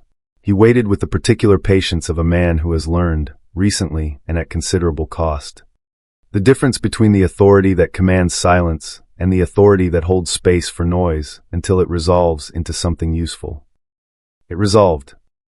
Seraphine stood at the center of the great hall and felt the room's attention on her with a completeness she had spent her entire life avoiding. She felt it land on her skin, on her face, on the full visible reality of who she was and what she had done. And she did not absorb it or redirect it or step back from it into the comfortable familiar shadow of invisibility. She stood in it, entirely, without flinching. Caelan descended from the throne platform. He crossed the hall toward her, not quickly, not with ceremony, simply walking the distance between where he was and where she was with the straightforward intention of a man who knows where he is going. He stopped beside her. The court watched.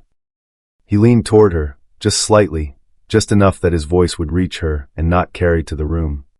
His words were quiet, meant only for her, delivered with the complete, focused attention that she had come to understand was simply how he was when something mattered to him entirely. You held the kingdom up, he said. Now let the kingdom hold you back. She looked at him. She thought about the chapel floor and her mother's voice and 17 years of perfect, costly silence. She thought about everything she had carried and everything it had cost and everything it had made possible. She nodded. One small, decisive nod, not the nod of someone yielding, but of someone arriving. The nod of a woman who has crossed a very long distance and recognized, at its end, that she is exactly where she is supposed to be. The council members began to understand, in the particular way of powerful people encountering an irreversible shift, that everything was about to change. They were correct. The review commission met for the first time on a Monday morning in the small council chamber adjacent to the Great Hall, the room used for working sessions rather than formal proceedings. With its practical table and its mismatched chairs, and its window that looked out onto the inner courtyard rather than the ceremonial gardens. Seraphine had chosen it deliberately, over the suggestion of two council members who felt the commission's work warranted the formal chamber's gravitas. She had said simply that the work was more important than the room's impression of the work, and had moved on before the point could be debated. This was noted. Everything she did in those first weeks was noted, with the careful attention of people recalibrating their understanding of someone they had previously not thought to understand at all. She led the commission with the same quality she brought to everything, methodical, precise, entirely without performance. She had spent months cataloging Oswin's medical notes. She had spent years observing the palace's designation systems from the specific vantage point of someone operating entirely within them and entirely beneath their notice. She knew, with the intimate accuracy of first-hand experience, exactly where the system failed and how and at what cost. She presented her evidence in order. The first case she documented was her own, not because she wanted to center herself, but because it was the most thoroughly evidenced case available, and because she understood, practically, that the Commission's work required a foundation of irrefutable documentation. She presented the medical correlation data Oswin had compiled, the physiological risk assessments, the 6 months of undisclosed service. She presented it without emotion, in the plain language of record. and watched the commission members absorb it with the varying degrees of discomfort of people confronting something they cannot comfortably dismiss. Then she presented the other cases. She had found them in Oswin's archive, buried in decades of medical records. The accumulated documentation of Omegas with unusual gifts who had served in palace roles without formal recognition, without compensation structures, without informed consent frameworks, without any mechanism by which their service could be acknowledged or their well-being protected. 17 cases spanning 40 years. Seraphine had read every file. She knew every name. She read the names aloud to the commission. She did not editorialize. She simply read them, giving each name its full weight, allowing the accumulated evidence of 17 invisible lives to speak without assistance. The commission worked for 6 weeks. There were resistant members, 2 council representatives appointed by Vale's allied faction who raised procedural objections to nearly every proposed change with the practiced fluency of people who had spent careers using procedure as a substitute for argument. Seraphine outlasted them. Not through force or volume. She never raised her voice in those 6 weeks. Never deployed the emotional register that would have been available to her and would have, she understood, been used against her. She outlasted them through the simple, devastating mechanism of having more evidence than they had counterarguments, and the patience to present it repeatedly until the counterarguments ran out. The first law the Commission passed established formal recognition of transference gifts in Omega designation law, a legal acknowledgement that such gifts existed, were documentable, and constituted a form of service that carried rights and protections. The second mandated welfare assessments for any Omega assigned to a high emotional load role, regular, independent medical evaluation, conducted by a physician with no conflict of interest, with the power to remove an Omega from an assignment if the cost to their well-being exceeded what informed consent had covered. The third created a council seat reserved for Omega-designated representatives, a permanent voting position with full standing in any deliberation affecting designation policy. The fourth was the one that cost the most political capital and that Seraphine considered the most important, a formal prohibition against undisclosed emotional service. No Omega could be placed in any role involving grief management, emotional support, or resonance proximity without explicit, documented, freely given informed consent, and without compensation commensurate with the nature of the service. The prohibition applied retroactively in terms of its documentation requirements.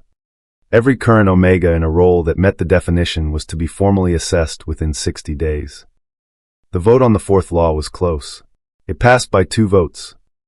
Seraphine sat in the small council chamber after the last session ended and the commission members had filed out, and she was alone with the tally sheets and the candles burning low and the window showing the courtyard dark outside. She held the papers in her hands. She looked at the numbers. She had not allowed herself, through 6 weeks of concentrated, disciplined work, to feel the full weight of what she was doing while she was doing it. She had kept that weight at a manageable distance, processing it in small, controlled portions the way she had once processed grief, giving herself exactly enough access to it to stay motivated without being overwhelmed. Now alone she let it arrive. It arrived fully. The years of silence, and the chapel floor, and her mother's voice. The 17 names in Oswin's archive. The 14 fainting episodes in the East Corridor. The specific cold of the stone floor against her cheek in the dark. All of it arrived in the quiet of the empty chamber. And she let it. She did not absorb it or manage it or redirect it into something more functional. She wept. Quietly, privately. With the specific quality of tears that come not from sorrow, but from the release of something that has been held for a very long time in conditions that required it to remain contained. She wept for the girl on the chapel floor, and the woman in the corridor, and the 17 names she had read aloud, and all the names she had not found yet. She wept until she was finished. Then she set the tally sheets down, folded her hands on the table, and sat in the quiet with the clean, wide feeling of someone who has done something real. 1 year after the ritual, the academy opened its doors on a Tuesday morning in early autumn. Seraphine had argued against the name until the week before the opening, when Caelan had told her with the quiet, Patient certainty that she had learned was his version of immovable, that the naming had already been formally ratified by the council, and was therefore, in the specific legal sense, no longer available for debate. She had looked at him with the particular expression she had developed for moments when she disagreed with him, and understood simultaneously that she was not going to prevail. And he had looked back at her with the specific warmth that was, she had come to understand, his version of laughter when the situation did not permit the actual thing. The Seraphine Resonance Academy occupied the east wing of the palace grounds, the same east wing that housed the grief recovery corridor, a fact that had not been accidental. The building had been redesigned from the ground up under Oswin's medical direction and Seraphine's structural specifications, proper treatment rooms, private recovery spaces, a library that housed every piece of documentation they had been able to locate on rare Omega gifts, a teaching hall that looked out onto the garden, not the formal ceremonial garden, the long one with the gravel paths and the fork where the routes divided. The first class of students arrived on that Tuesday morning in a group of 11, young Omegas from across the kingdom, ranging in age from 14 to 23. Each of them carrying some version of the same thing Seraphine had carried for most of her life. A gift that had frightened the people around them.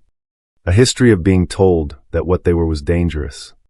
A carefully constructed invisibility that had kept them safe and cost them something they were only beginning to understand they were allowed to want back. She stood at the academy's entrance and watched them come through the gate. She had prepared remarks. She had written them carefully, revised them 3 times, and then set them aside the previous evening because she had realized, reading them over, that they were too formal, too much the language of institutions, and not enough the language of one person talking honestly to another. She had written something else instead, something shorter, something true.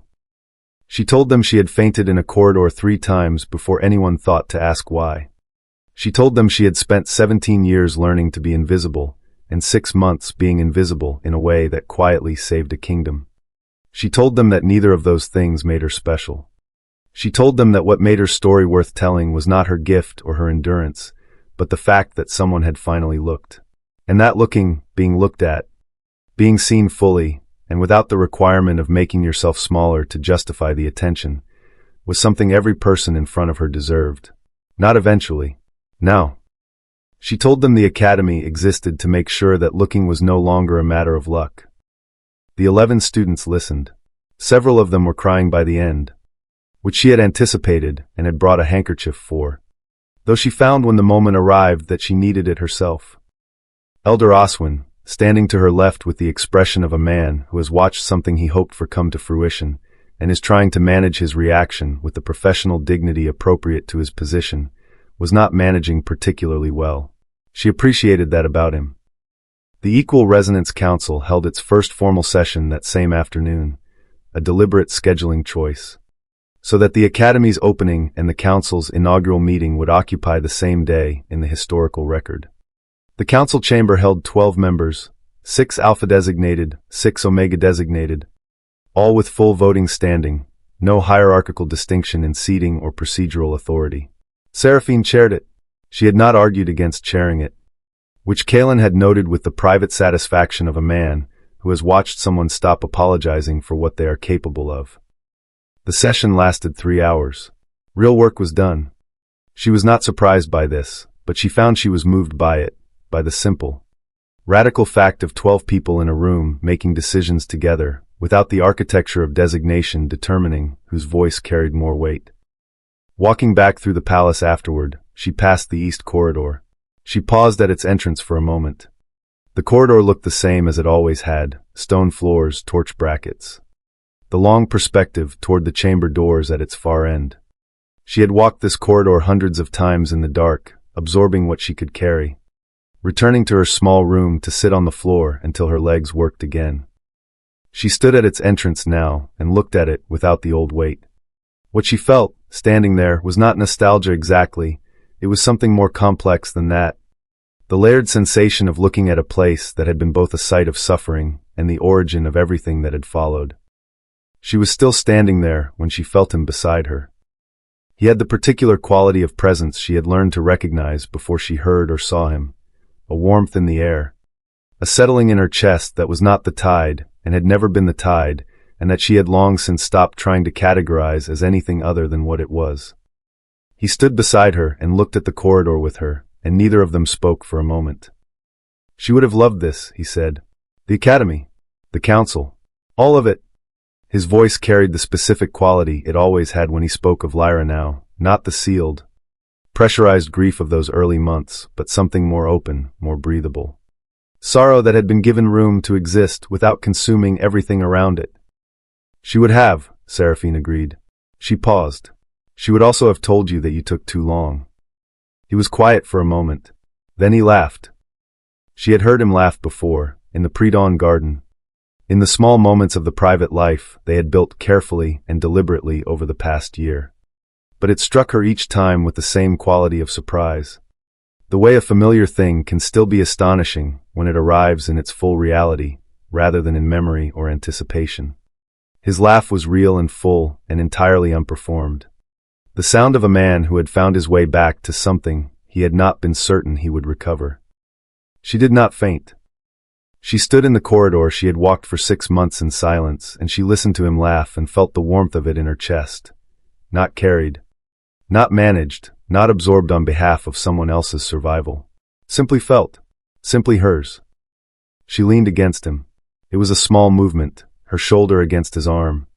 Her weight shifting the fraction of an inch, that was the difference between standing alone and choosing not to. He did not comment on it. He simply adjusted, the way he always did, to make room for her without requiring her to ask. There was something she had not told him yet. Something Oswin had confirmed 3 weeks ago with the careful, pleased expression of a physician delivering news he has been hoping to deliver. She had been waiting for the right moment, which she was beginning to understand did not exist as a category separate from the present one, that the right moment was always simply the moment you were in, and the decision to speak or not was always simply a choice about whether you were ready to let something be real. She was ready.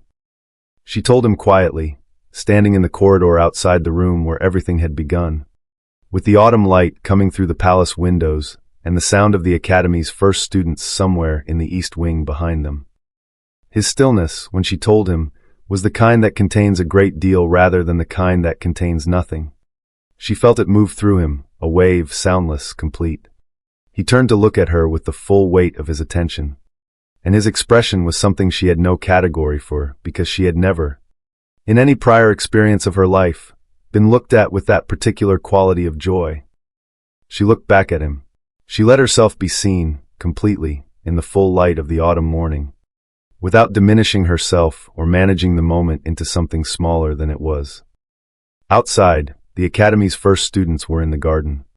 She could hear them, young voices, tentative and curious, beginning to navigate a space that had been built specifically so that they did not have to navigate it alone.